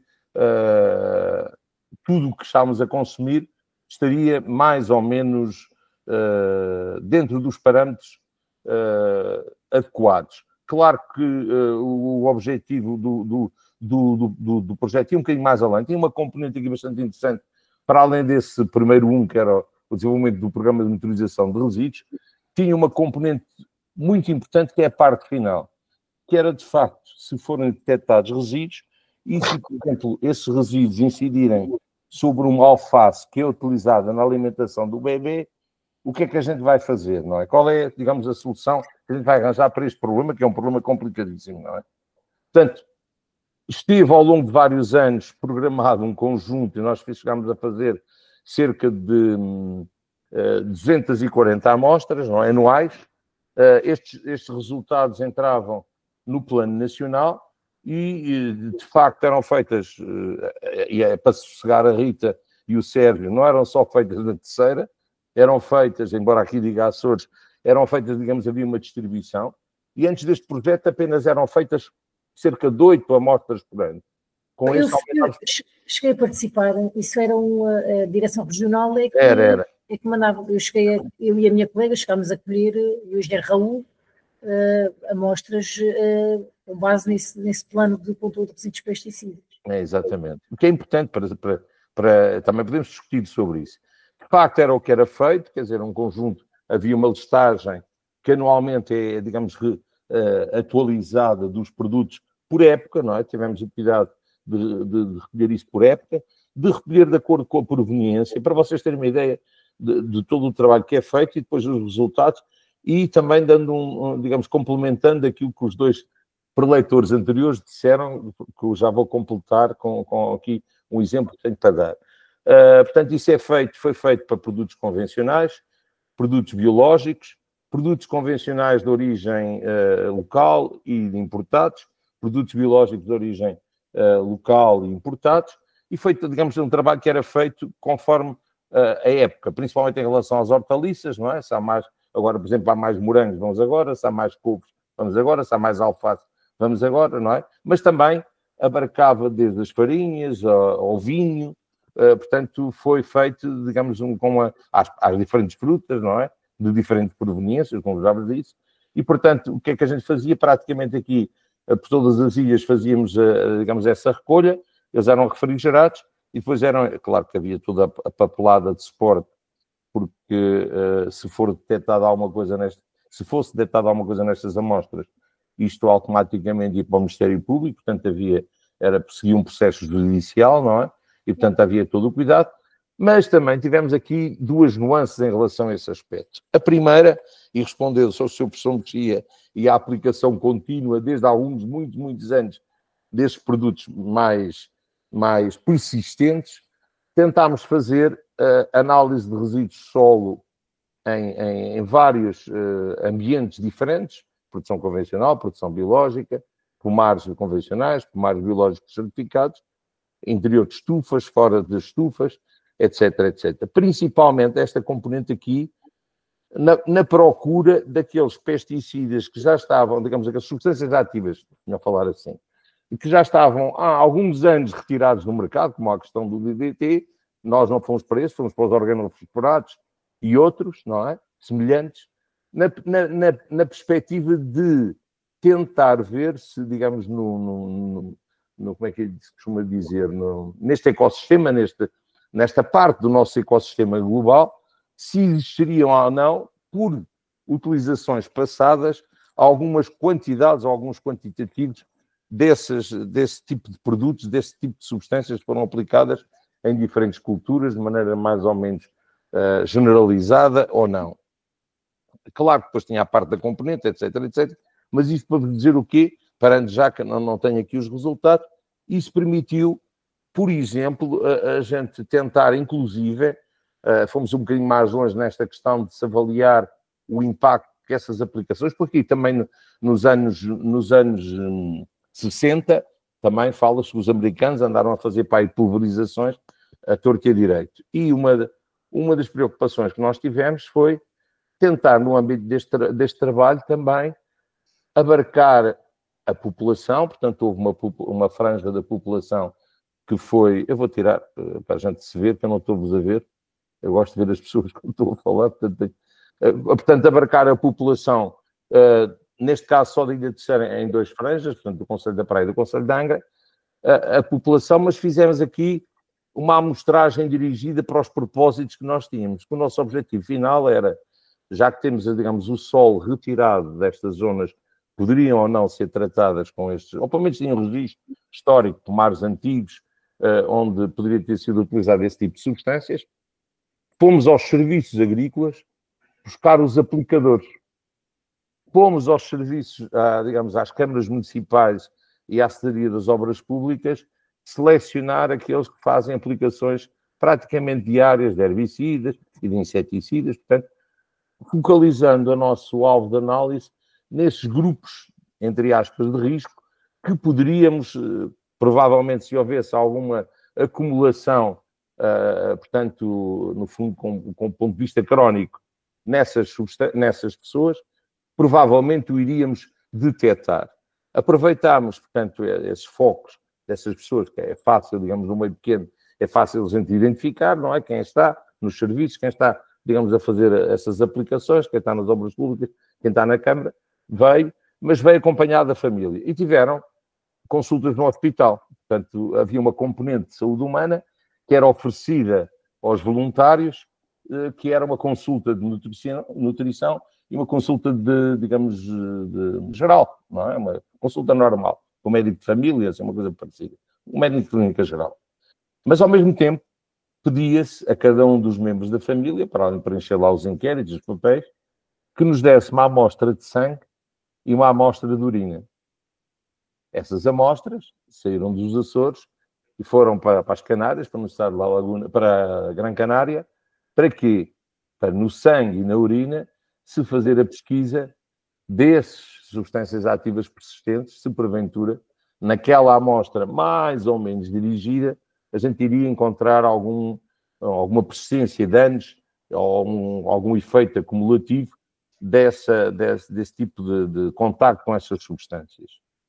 O interessante é que os resultados, no caso dos Açores, em particular, não deram nada. No caso das Canárias, deram. No caso da Madeira, também não deram nada. Cabo Verde, mesmo aqueles que faziam a aplicação da tal veneno das baratas, também não tinham nada. Portanto, não havia resíduos, não é? Isso por uma componente, portanto, da componente de avaliação destas substâncias e, portanto, de certo modo, avaliarmos o grau de exposição que essas pessoas tiveram e qual foi o resultado dessa exposição, esses produtos que tendencialmente têm, digamos, uma acumulação crónica no organismo. Não encontramos nada. O que encontramos foi, ao mesmo tempo fizemos um conjunto de amostras, mais ou menos aleatórias, porque foi à última hora quase, de pastagem. E na pastagem, Sérgio, agora o veste. Na pastagem fizemos, portanto, PCBs, novamente, portanto, eram pastagens, algumas que já tinha havido renovação, outras escolhemos pastagens em altitude, em que há muito ano, 20 e tal anos, que não eram renovadas, portanto, eram mantidas com o mesmo coberto, etc, etc. Fizemos essa análise também dessas substâncias ativas, PCBs, aquelas contaminantes todos. Inclusive, tivemos a preocupação, que eles estavam muito interessados na altura, também dos microplásticos. Ver como é que estava o nível da acumulação, que é uma coisa que hoje em dia afeta praticamente tudo, há plásticos em tudo, não é? Ou pelo menos partículas de plástico. Fizemos isso. O que é que encontramos? Grande percentagem, fomos a região que nível mais elevado, tinha de acumulação de substâncias derivadas da aplicação de antihelmínticos, de antiparasitas, porque são inseticidas que são ingeridos pelo animal, passam rapidamente por ali, fazem o seu papel dentro do animal e são deixadas no sol. Mas são tão persistentes, nós temos uma amostra tão pequena e tivemos níveis elevadíssimos de substâncias derivadas da aplicação desse produto, aos animais, no solo das pastagens. Quer seja em milho, quer seja em pastagem em altitude, quer seja em pastagem baixa. O que não deixa de ser interessante, quer dizer, por um lado, estamos aqui um bocadinho preocupados com a saúde humana e fizemos, digamos, todo esse rastreio. O professor Mexia já está a mexer da cadeira. Por outro lado, tentámos, inclusive, detectar, por exemplo, na década de 80, foi muito utilizado o carbaril no combate, a implicação aérea até, no caso da terceira, no combate ao escravelho. Fizemos portanto, a análise de resíduos no leite, na carne, no fígado dos animais, nas nascentes de água, nos tanques das propriedades que estavam na propriedade e nunca encontramos nada. O que fomos encontrar, pois, como costuma dizer aqui, uma linguagem corriqueira, os comungados dos antihelmínticos na pastagem, em quantidades enormes. Portanto, é de facto um trabalho que tem sido feito para zelar pela segurança, não é, do consumidor, não é? E tem sido feito com a colaboração de todos os serviços, que nós temos feito assiduamente, todos os anos para tentar estabelecer aqui parâmetros e de modo a também a sensibilizar, porque no meio destes anos todos, não é? Logo quando aumentámos o número de amostras, apanhámos pelo menos 2 produtores. Uma delas foi, já agora só para completar a história, foi uma substância, portanto uma inconformidade, que costumam dizer, acho que assim se chama, foi uma substância que foi um produto no combate às tripes, que estava na banana, que foi analisada, mas não era homologada para a banana, estava homologada, era como é que se chama aquelas flores do paraíso? Antúrios, nos Antúrios.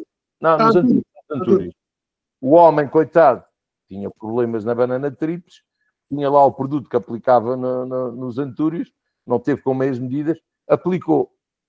Teve azar, quando foi, digamos, fomos buscar, fazer a amostra no supermercado, apanhámo-lo, não é? Apanhámo-lo no sentido de detectou-se essa inconformidade, se assim se pode dizer. Mas o mais engraçado de tudo é que isto acho que tem que haver aqui uma atuação no sentido da sensibilização dos próprios agricultores, porque ele disse ao senhor, eu palavra de honra, não sabia que não se podia aplicar na banana. Se era contra tripes, eu sei o que é que são tripes, tenho problemas no Antúrio, e portanto eu só apliquei o mesmo produto na mesma dose na banana. Ok?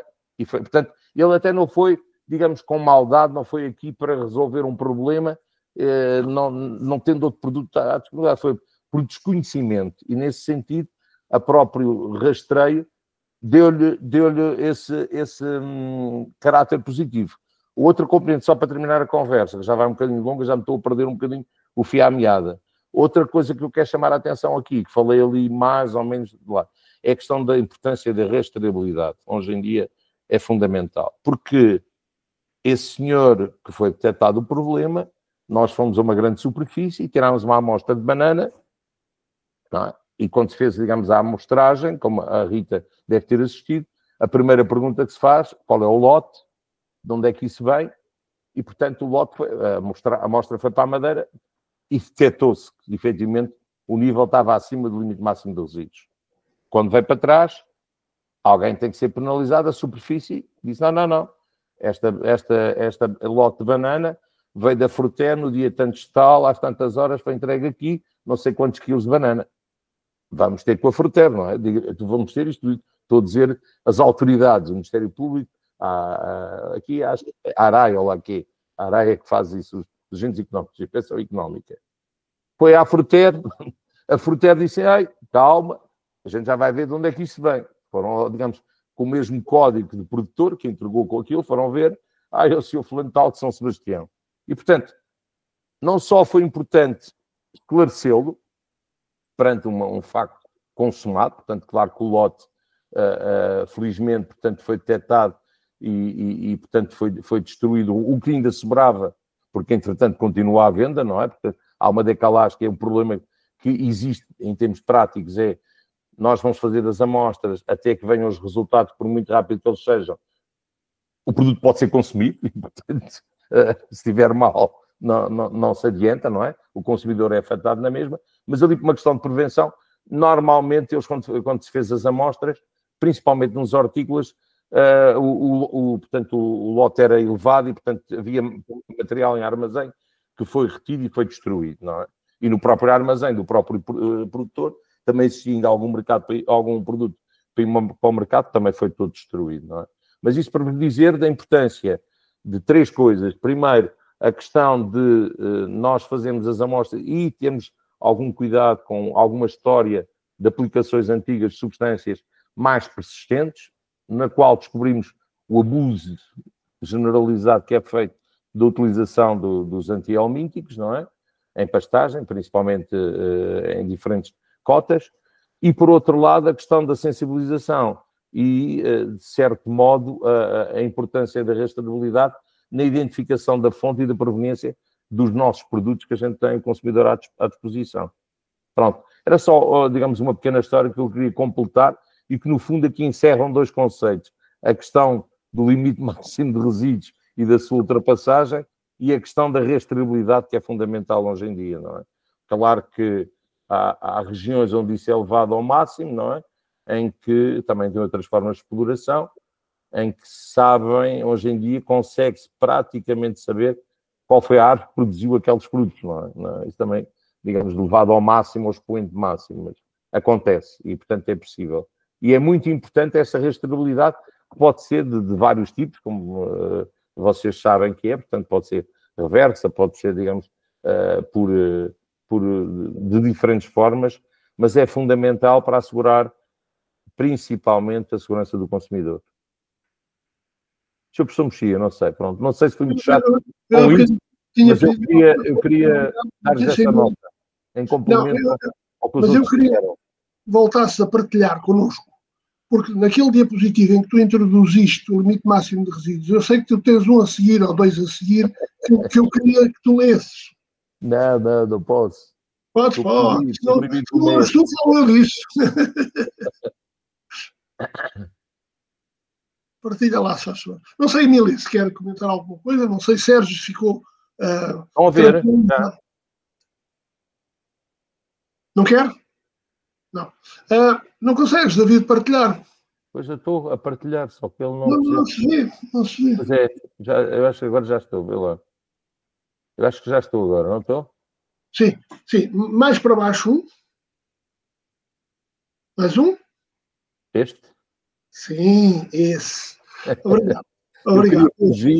Obrigado, esse.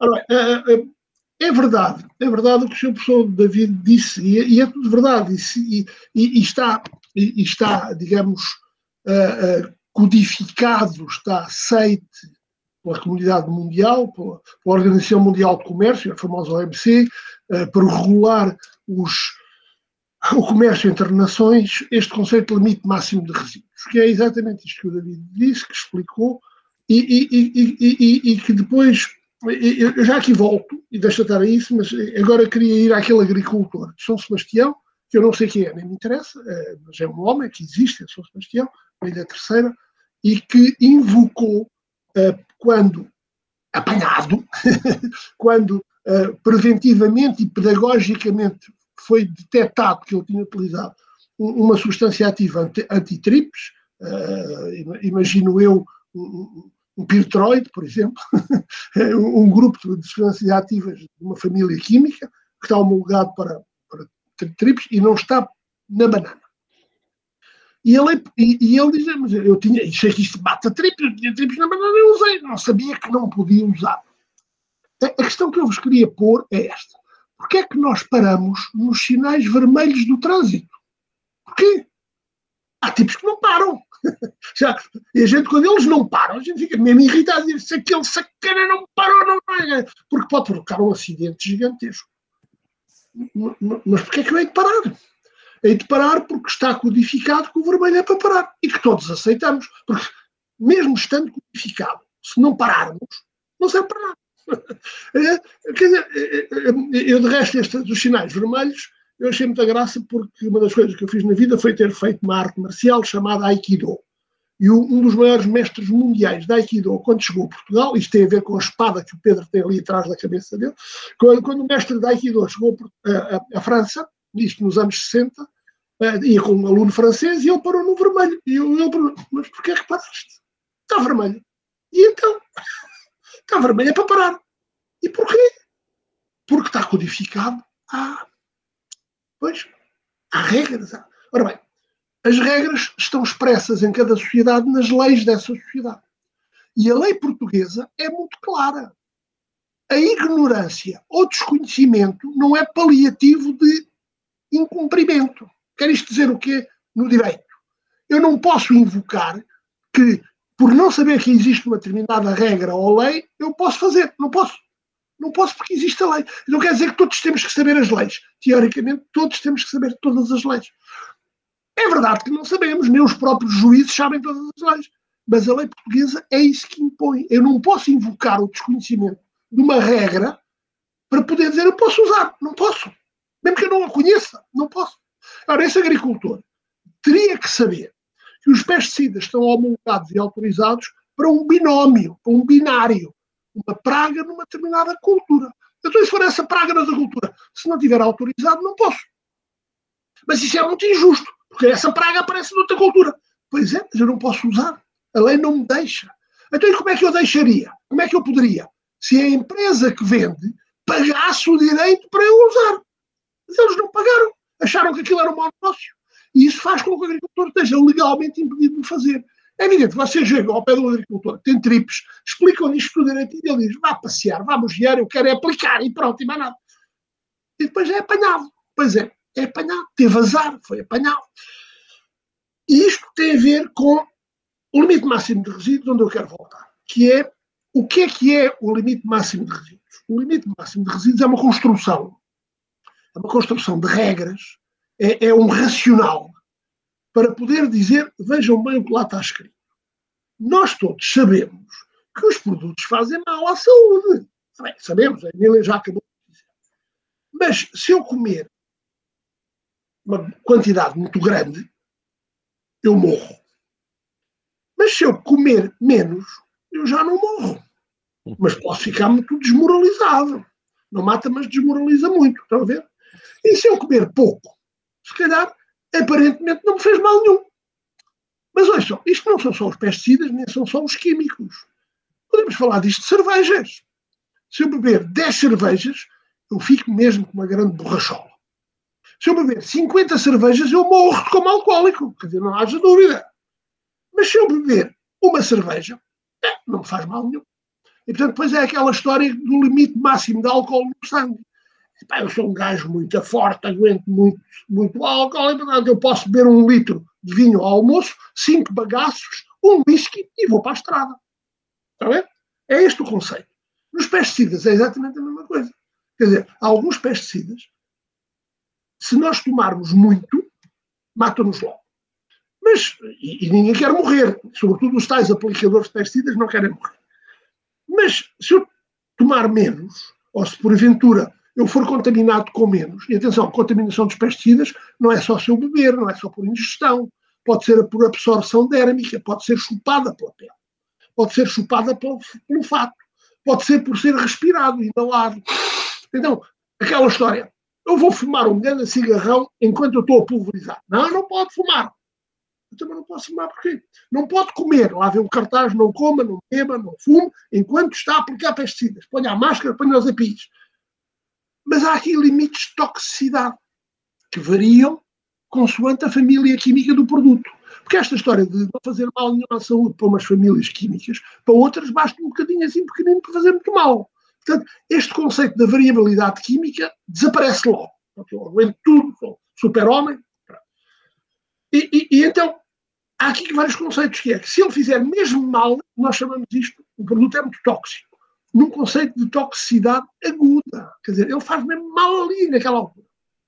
Depois já há um conceito de toxicidade subaguda, que é, ele não faz muito mal, mas se eu tomar 10 vezes já faz mal. E depois, finalmente, há um conceito de toxicidade crónica. E eu falo disto porque a Emília já falou disto há bocadinho na intervenção dela anterior, que é, eu como todos os dias, só um bocadinho de nada de uma coisa que é pouco tóxica. Então isto não me faz mal nenhum. Eu até engordo, a gente até diz, o que não mata engorda. Eu fico até mais forte. Não me faz mal nenhum. E portanto não tem problema. E se tiver? E se aqueles bocadinhos daquele produto, quando misturados com bocadinhos de outro produto, os dois juntos, cada um por si não me faz mal nenhum. Mas os dois juntos podem matar-me. Onde é que isto está escrito? Em lado nenhum. Em lado nenhum. Não há estudos de toxicidade crónica para os produtos que nós usamos, a sério. E o que nós sabemos é que, e isto são estudos científicos, é que um bocadinho de um que não faz mal nada, mais um bocadinho de um que não faz mal nada, junto, e não faz mal nenhum. Mas eu junto um bocadinho de um terceiro e é mortal. E aí, caramba, então eu tenho que estudar tudo misturado com tudo, depois, para saber a resposta. Mas ninguém estudou ainda tudo misturado com tudo. Nem ninguém vai estudar. Então o que é que nós assumimos? É para se fizer mal e morrer, olha logo que se vê. Isso é o princípio americano, da precaução, da mínima precaução. Se fizer mal, logo se vê. Até fazer mal, não faz mal. E isto é uma crença engraçada, porque há muitas coisas que... Vou-vos dar um exemplo de que hoje nós sabemos e que ninguém quer saber. Ou queremos saber e fingimos que não queremos. Por exemplo, muitos destes efeitos crónicos, destes produtos químicos, matam os espermatozoides nos homens. Há aplicadores de pesticidas que têm de espermatozoides vivos abaixo de 10%. Ou seja, Eles podem fazer o sexo se quiserem. Filhos é que não têm, porque eles não têm espermatozoides ativos. É claro que o David não foi estudar os espermatozoides dos aplicadores, foi estudar a contaminação no sangue e não deu nada, está bem? Não estou a dizer que são aqueles produtos. Por exemplo, os microplásticos. Hoje sabemos que os microplásticos estão no cérebro, estão nos pulmões, estão no coração e estão no pênis. E impedem que o pênis tenha uma ereção. Quer dizer, isto tem alguma importância. Se calhar não tem ereções, não tem importância nenhuma. Mas quer dizer, mas isso sabemos. Se estivesse no rótulo, talvez fosse uma boa ideia. Já se estivesse no rótulo, o agricultor, quando lê, talvez pensasse 2 vezes. Não, mas, Rita, quando falamos a dizer que é das poucas coisas que os agricultores homens ouvem, mas é das poucas coisas. Porque todas as outras eles acham que comer e beber não faz mal. Eu sou um super macho, pá, eu só tenho muita forte. Só para os maricas é que vêm lá com essas porcarias das máscaras e não sei o quê. Afinal, eles se calhar estão-se a transformar eles próprios em maricas, não no conceito tradicional, mas no conceito da não funcionalidade. Eles é que não sabem. Quer dizer, pronto. E esta informação nunca é dada, e quem vende os produtos também nunca dá, porque obviamente ninguém vai vender coisas que fazem mal à saúde. E agora, reparei, toda a construção dos limites máximos de resíduos está feita para a toxicidade aguda. Nada está feito para a toxicidade crónica. E andamos aqui para esta definição, que é a definição que o David nos mostrou, que é a essência de resíduos. Todas as pulverizações têm um depósito que se transforma num resíduo. Estudos de toxicidade crónicas, que é aquelas quantidades, e isso são estudos científicos, aquelas quantidades, quando é que começam a ter um efeito biológico visível, mensurável. E isto define as menores quantidades possíveis que são tóxicas. E é com base nesse... Não, sim, é isso aí, tal e qual, mas anda para o anterior. E é com base nestes produtos que agora vejam bem o que está escrito a ver. É que eu defino um nível diário de ingestão aceitável para animais, senso claro. Sendo que o homem também é um bicho, não é? Eu tenho esse valor. Mas para os homens, e esse valor é um valor científico. Esse valor é um valor científico. Feito por experiências. Mas para os homens, eu uso um fator de segurança de 100. Ou seja, eu tenho aqui um valor científico. Mas como eu não sei muito bem o que isto vai fazer às pessoas, aos humanos, eu vou dividir por 100. Mas vou dividir por 100 porquê? Por ciência? Não! Por arbítrio. Porque nós combinámos que dividíamos por 100. Então porquê é que não dividimos por 50? Porquê é que não dividimos por 1000? Porque 100 dava jeito a quem vende. 100 dava jeito a quem vende. Mesmo assim, ainda ficava um valor interessante que não incomodava muito, nem assustava. Pronto. Mas mesmo assim não chega, não é? É igual para todos os países. Mas depois há um outro fator que não é igual para todos os países. Cada país usa como quer, que é o fator alimentar. Depende da dieta de cada país. Eu digo, pois, isso faz muito mal. Mas a gente não come quase. Portanto, eu posso multiplicar por 2. Ou dividir só por 2 em vez de dividir por 10. Estão a ver? Ou seja, uma construção que supostamente é uma vaca sagrada, que não se discute sequer os limites máximos de resíduos, o mundo inteiro procurou harmonizá-los e torná-los mais ou menos todos iguais. Que é para quê? Para que isto não fosse um fator de impedimento de exportações entre países. É para isto que isto serve. As taxas do Trump vão acabar com isto tudo, porque as taxas do Trump incomodam muito mais que estes limites máximos de resíduos. Mas estes limites máximos de resíduos é uma construção societal, não é com base em ciência, mas não é ciência, e é considerado uma vaca sagrada, que ninguém discute, para não se incomodarem as trocas comerciais entre os países. Por isso o mundo inteiro quer ter os mesmos limites máximos de resíduos. O que é também uma grandíssima aldrabice, porque um país tropical como o Brasil não pode ter o mesmo limite máximo de resíduos de um país como a Suécia. É claro que eles não trocam as mesmas coisas, mas os brasileiros querem vender as mangas, os abacates e as papaias na Suécia. E querem convencer os suecos que não faz mal nenhum à saúde. Isto é tudo para limite máximo, isto é tudo para toxicidade aguda. E onde é que está a crónica? A crónica não está em lá nada disto.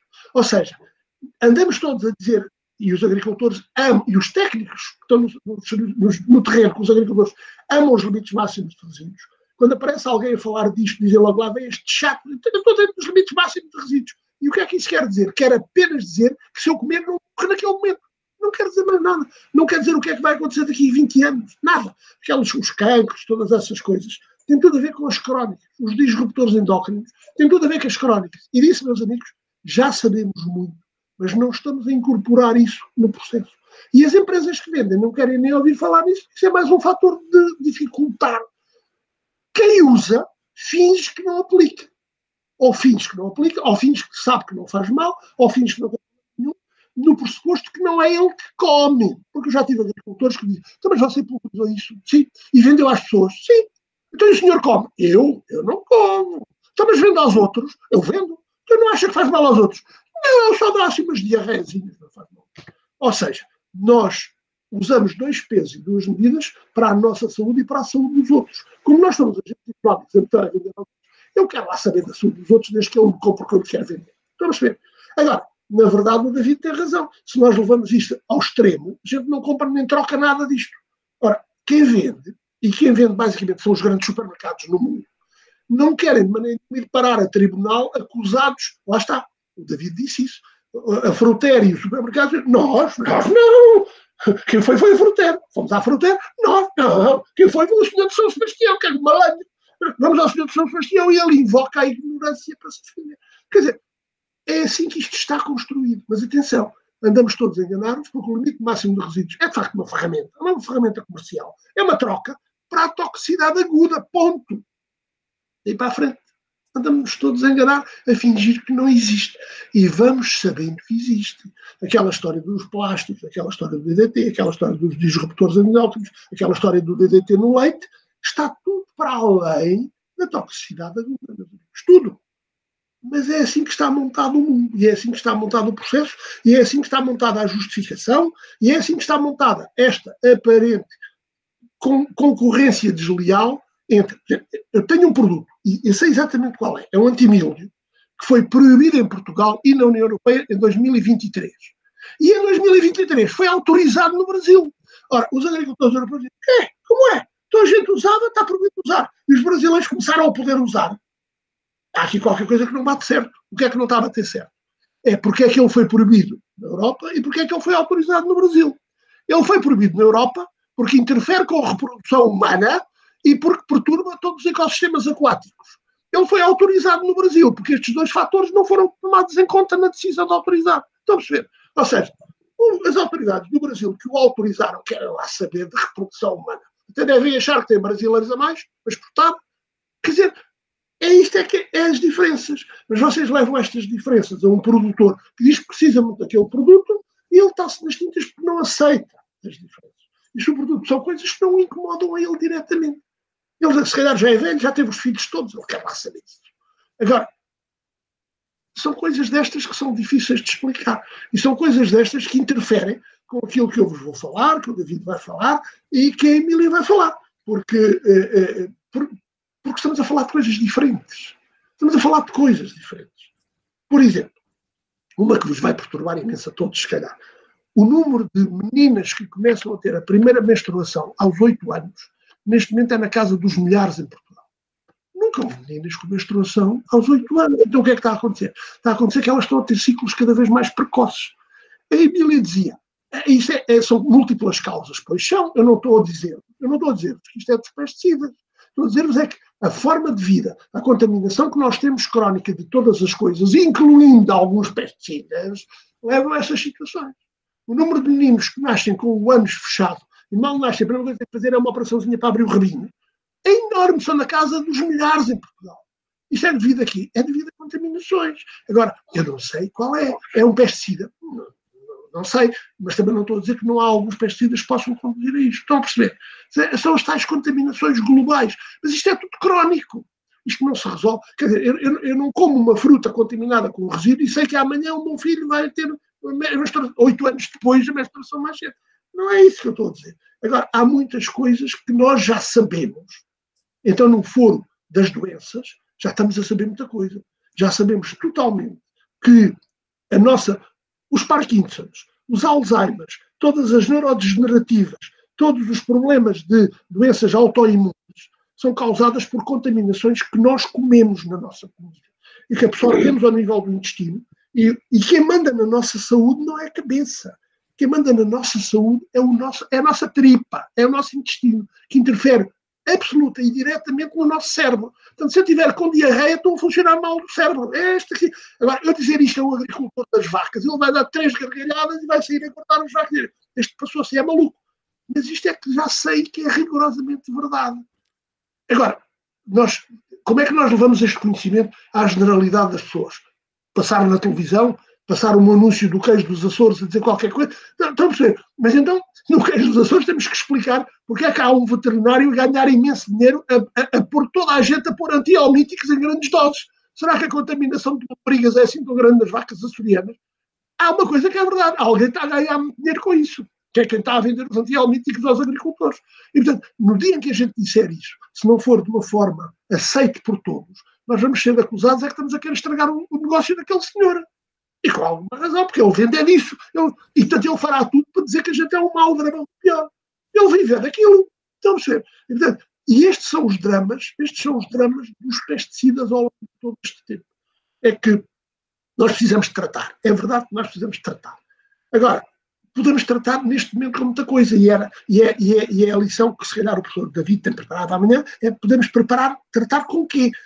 Só que, meus amigos, continuamos a pensar sempre, tratar é com químicos dentro do pulverizador. Se não pulverizar, não presta. Ora, neste momento posso pulverizar milhares de coisas que não tenham nada a ver com química, ou que tenham química de outras origens. E aí é de facto extraordinário o que está a acontecer neste mundo, que é uma revolução, mas ao nível dos agricultores e aqueles agricultores mais tradicionais, meus amigos, continuamos a funcionar muito mal. E é porque, não é por causa da ciência, é por causa daquilo em que as pessoas acreditam, é por causa daquilo da fé.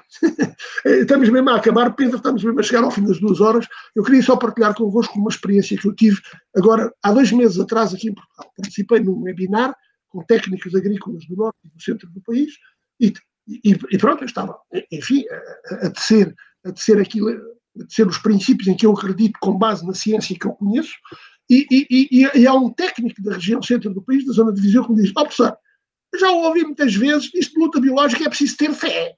Se não tiver fé, não funciona.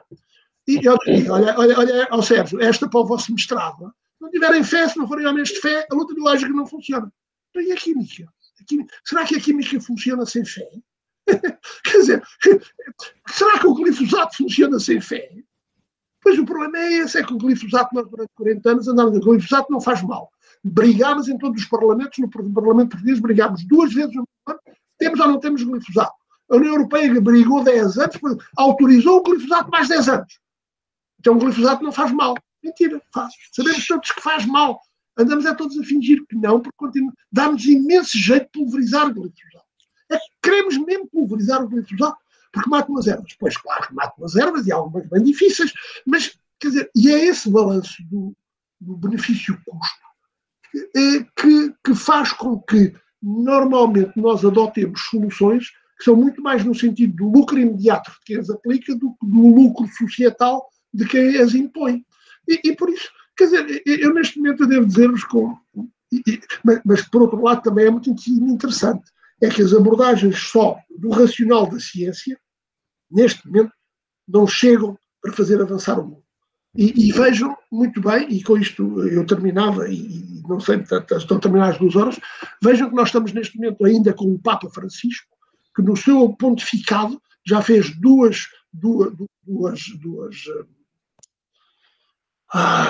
encíclicas sobre a terra comum, a casa comum. Fez uma em 2014, logo quando chegou, e fez o ano passado outra.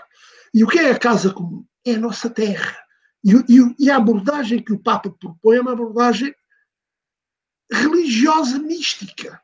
E o professor Amar David, na ponta final da vida, o professor Amar, que era um homem profundamente religioso, dizendo que não era. O professor Amar teve uma infância e uma adolescência profundamente religiosa, e quando chegou ao fim da adolescência, diz que abandonou a fé, porque um livro chamado O Drama de Jean Barois, não sei se você alguma vez o leram, e ele abandonou a fé. O pai deu-lhe, aliás, esse livro para ele ler e voltar à fé. Só que teve um efeito negativo, que ele leu e abandonou definitivamente a fé, continuando a ser toda a vida uma pessoa profundamente religiosa, na sua fundamentação, na sua essência, negando, dizendo que não era. Então, mas no fim já não aguentou mais, e um dia disse: nós isto, não, porque fizemos a abordagem da proteção integrada profundamente racional, eu disse: a gente tem que incluir aqui algo de místico na mensagem. Eu disse: a pessoa não conta comigo. Tudo o que quiser fazer de racional comigo, eu estou ao seu lado. Na mística não estou. E depois de ler as encíclicas do Papa, eu acho que o professor Amar tinha razão. Quem estava errado era ele. Porque é preciso outras componentes que além da ciência para nós sermos capazes de passar estas mensagens. Quer dizer, quem devia falar isto era o padre na homilia do domingo de manhã. Se ele o fizesse, nós não precisávamos estar aqui a explicar estas coisas. Porque isto vai lá por aquilo em que a gente acredita. E depois a ciência mostra. A ciência mostra. Para terminar mesmo, a aspirina. Quem é que não tomou aspirina? Todos nós tomamos aspirina. O que é a aspirina? A aspirina é uma construção maravilhosa de uma empresa maravilhosa chamada Bayer, que teve este rasgo de ciência maravilhoso, que é a aspirina é o ácido salicílico. Chama-se ácido salicílico porque está na casca do salgueiro. O nome científico do salgueiro é Salix. E é Salix porque tem muito ácido salicílico.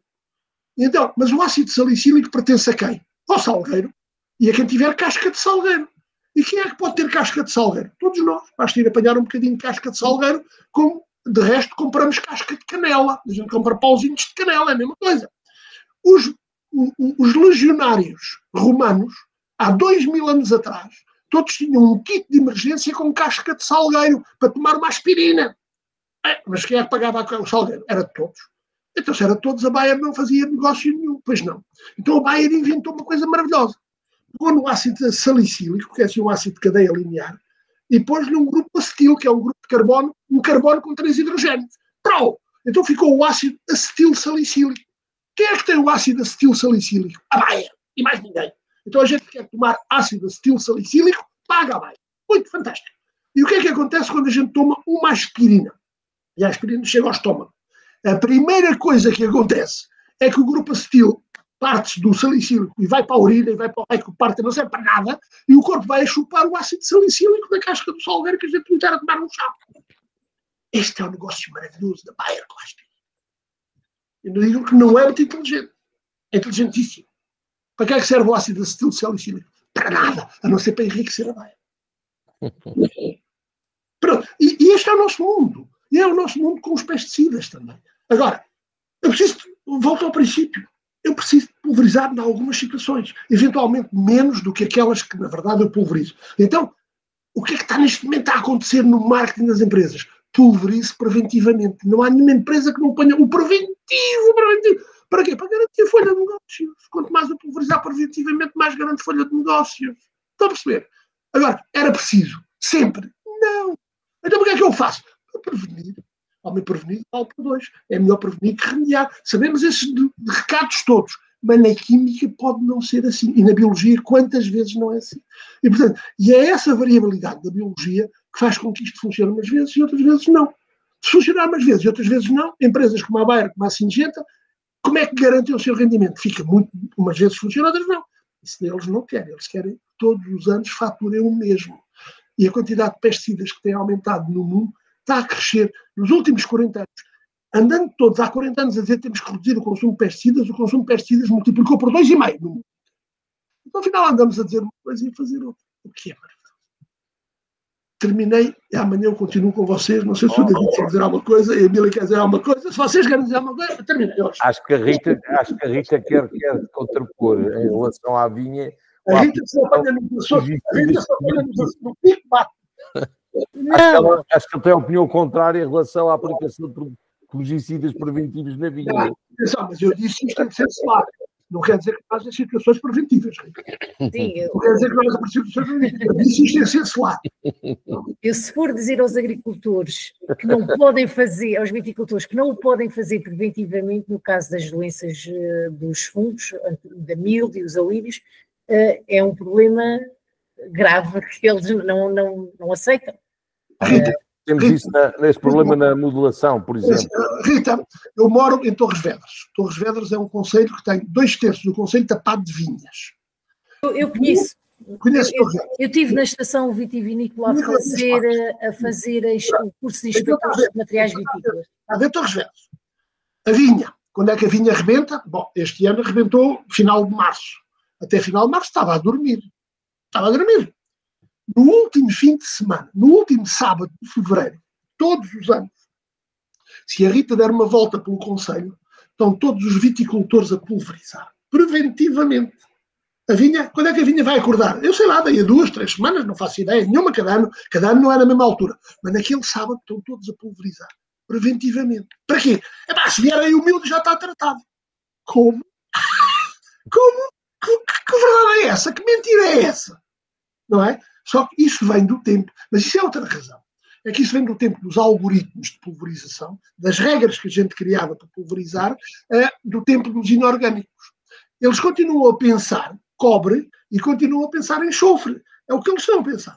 Mas estão a pulverizar coisas que são tão mais eficazes, estão extraordinariamente diferentes e melhores que o cobre e que o enxofre. Mas continuam a pulverizar como se fosse cobre e enxofre. Então é preventivo. E depois a dor outra vez daí a 15 dias preventivo. E dor outra vez preventivo.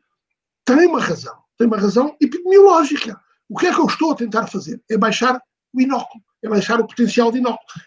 Isto é fitopatologia pura e dura, eu quero baixar o potencial de inóculo. Mas isto eu posso fazer com pesticidas muito bons, caros, posso fazer com pesticidas baratos, posso fazer até com água e ozono, posso fazer com uma data de coisas.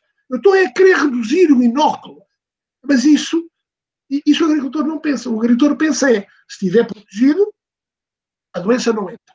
No limite, se estiver todos os dias protegido, a doença nunca entra.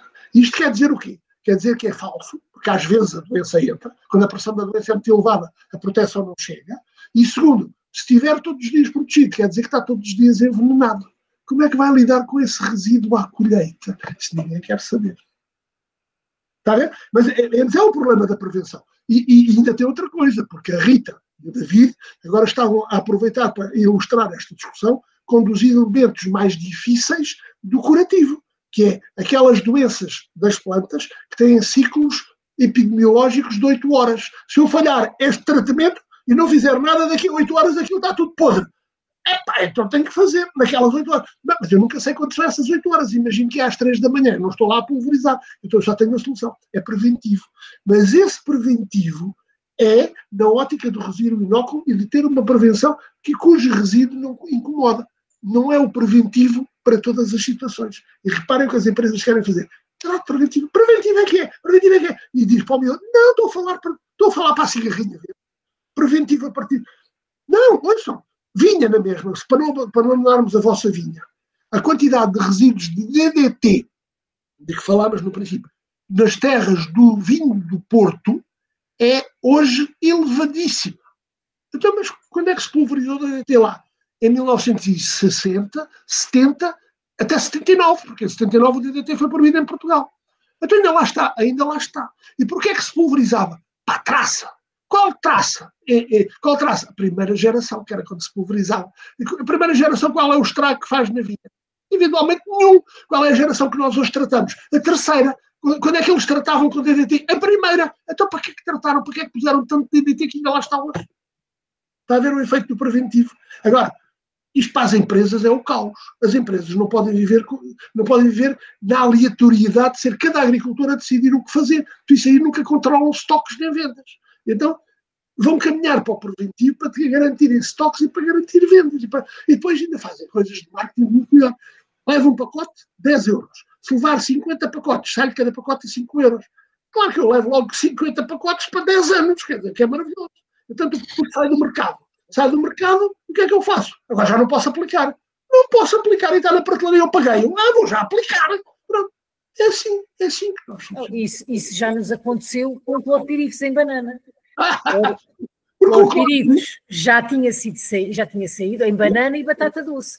E depois o agricultor ainda tem, quando é confrontado, foi o técnico do serviço que me recomendou, sim senhor, quando estava autorizado. Mas agora, a responsabilidade dele botar na sua prateleira e de pulverizar não é do técnico do serviço, é do agricultor. E o agricultor acha que ficará sempre impune. Quer dizer, eu não estou a avogar que a gente maltrate, castigue, não é nada disso. Agora, é a tal história do entendimento da lei. É a tal história do entendimento da lei. Quer dizer, o culpado é sempre o outro. O culpado é sempre o outro e aquilo que eu faço nunca estraga nada. Então, qual é a solução última? A solução última é reduzir o leque. É reduzir o leque, que é uma coisa que os serviços a DGA ficam doidos. Cada vez há menos pesticidas, ou cada vez posso tratar menos. Não, cada vez há mais. Se vocês forem às estatísticas, cada vez há mais pesticidas. E, sobretudo, cada vez há mais outros que não químicos, mas que se comportam como os químicos. Mas lá está, esses eu não quero usar. Esses não contam. Contam mesmo é aquele químicozinho bom que eu posso pulverizar. E pronto. E é assim. Amanhã, hoje eu não digo mais nada. Amanhã continuamos. Acho que a culpa foi do Sérgio, do clorpirifos. Não, a culpa foi Sérgio é que vendeu isso. A culpa foi minha, que eu pus a fasquia noutro sítio onde vocês não estavam a pensar. O professor António Mexias, já conhecemos há muito pouco tempo, foi numa apresentação que nos fez no mestrado, mas de facto desperta a atenção com muita facilidade com as suas intervenções, porque põe-nos a pensar mesmo que nós estejamos programados para isso, põe-nos logo a pensar. Até para alguém que não é da área.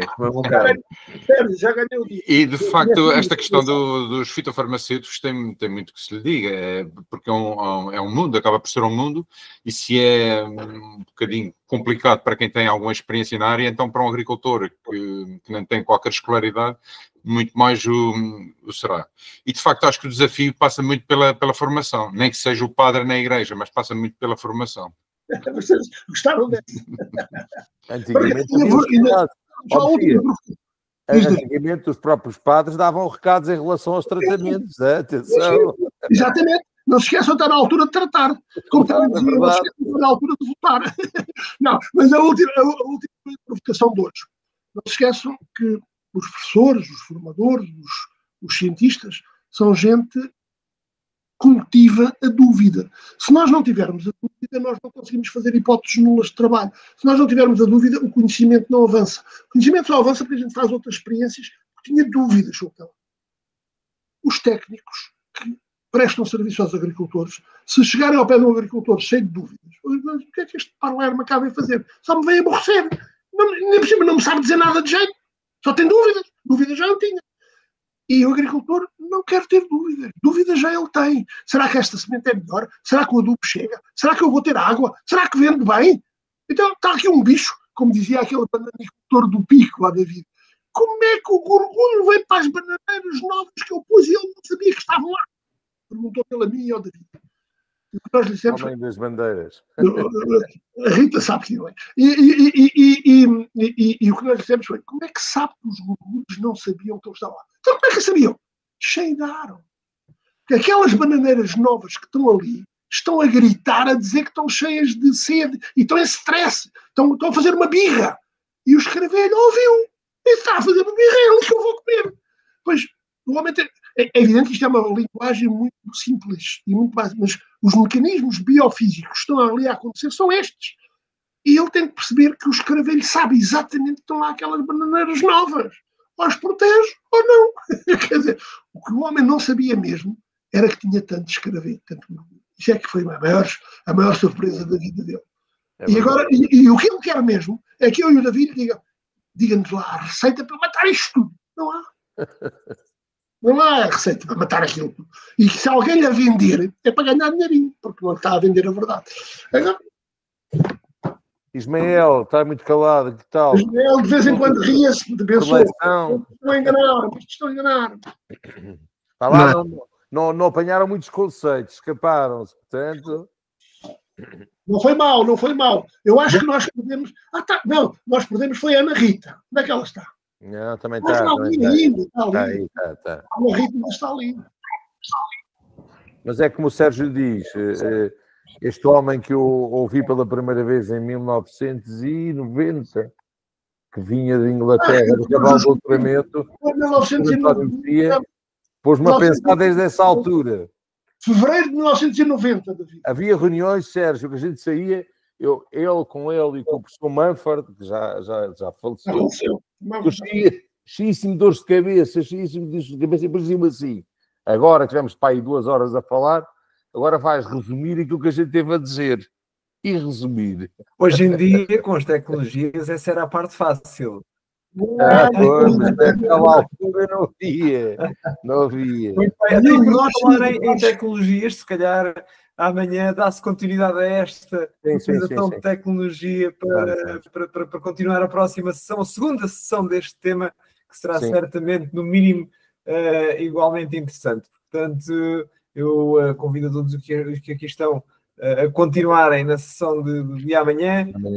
registarem as dúvidas todas que tenham, e agora já vi que o professor Mexia tem ali mais alguma questão, força. Dois pedidos.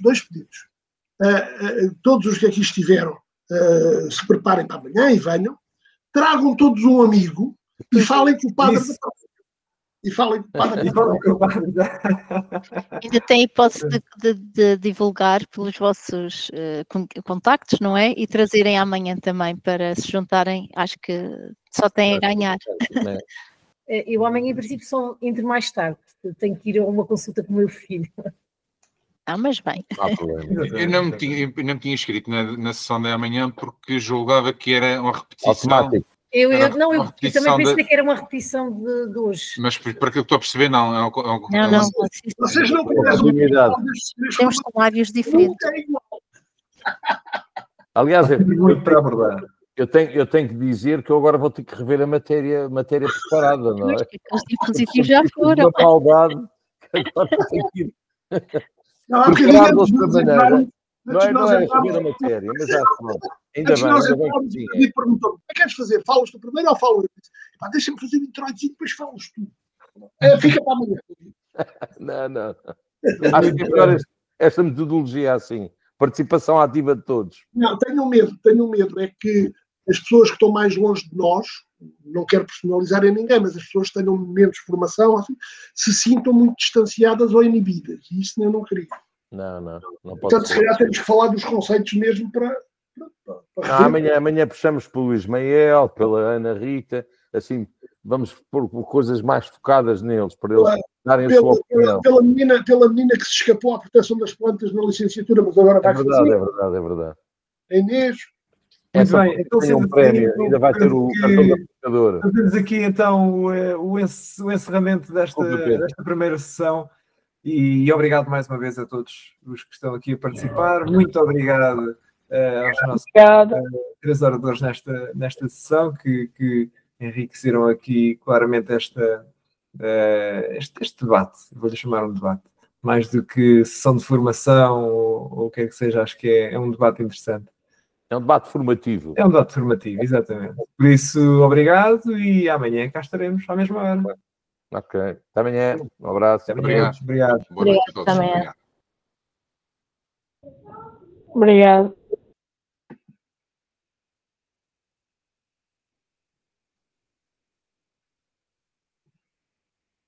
Onde é que eu saio disto?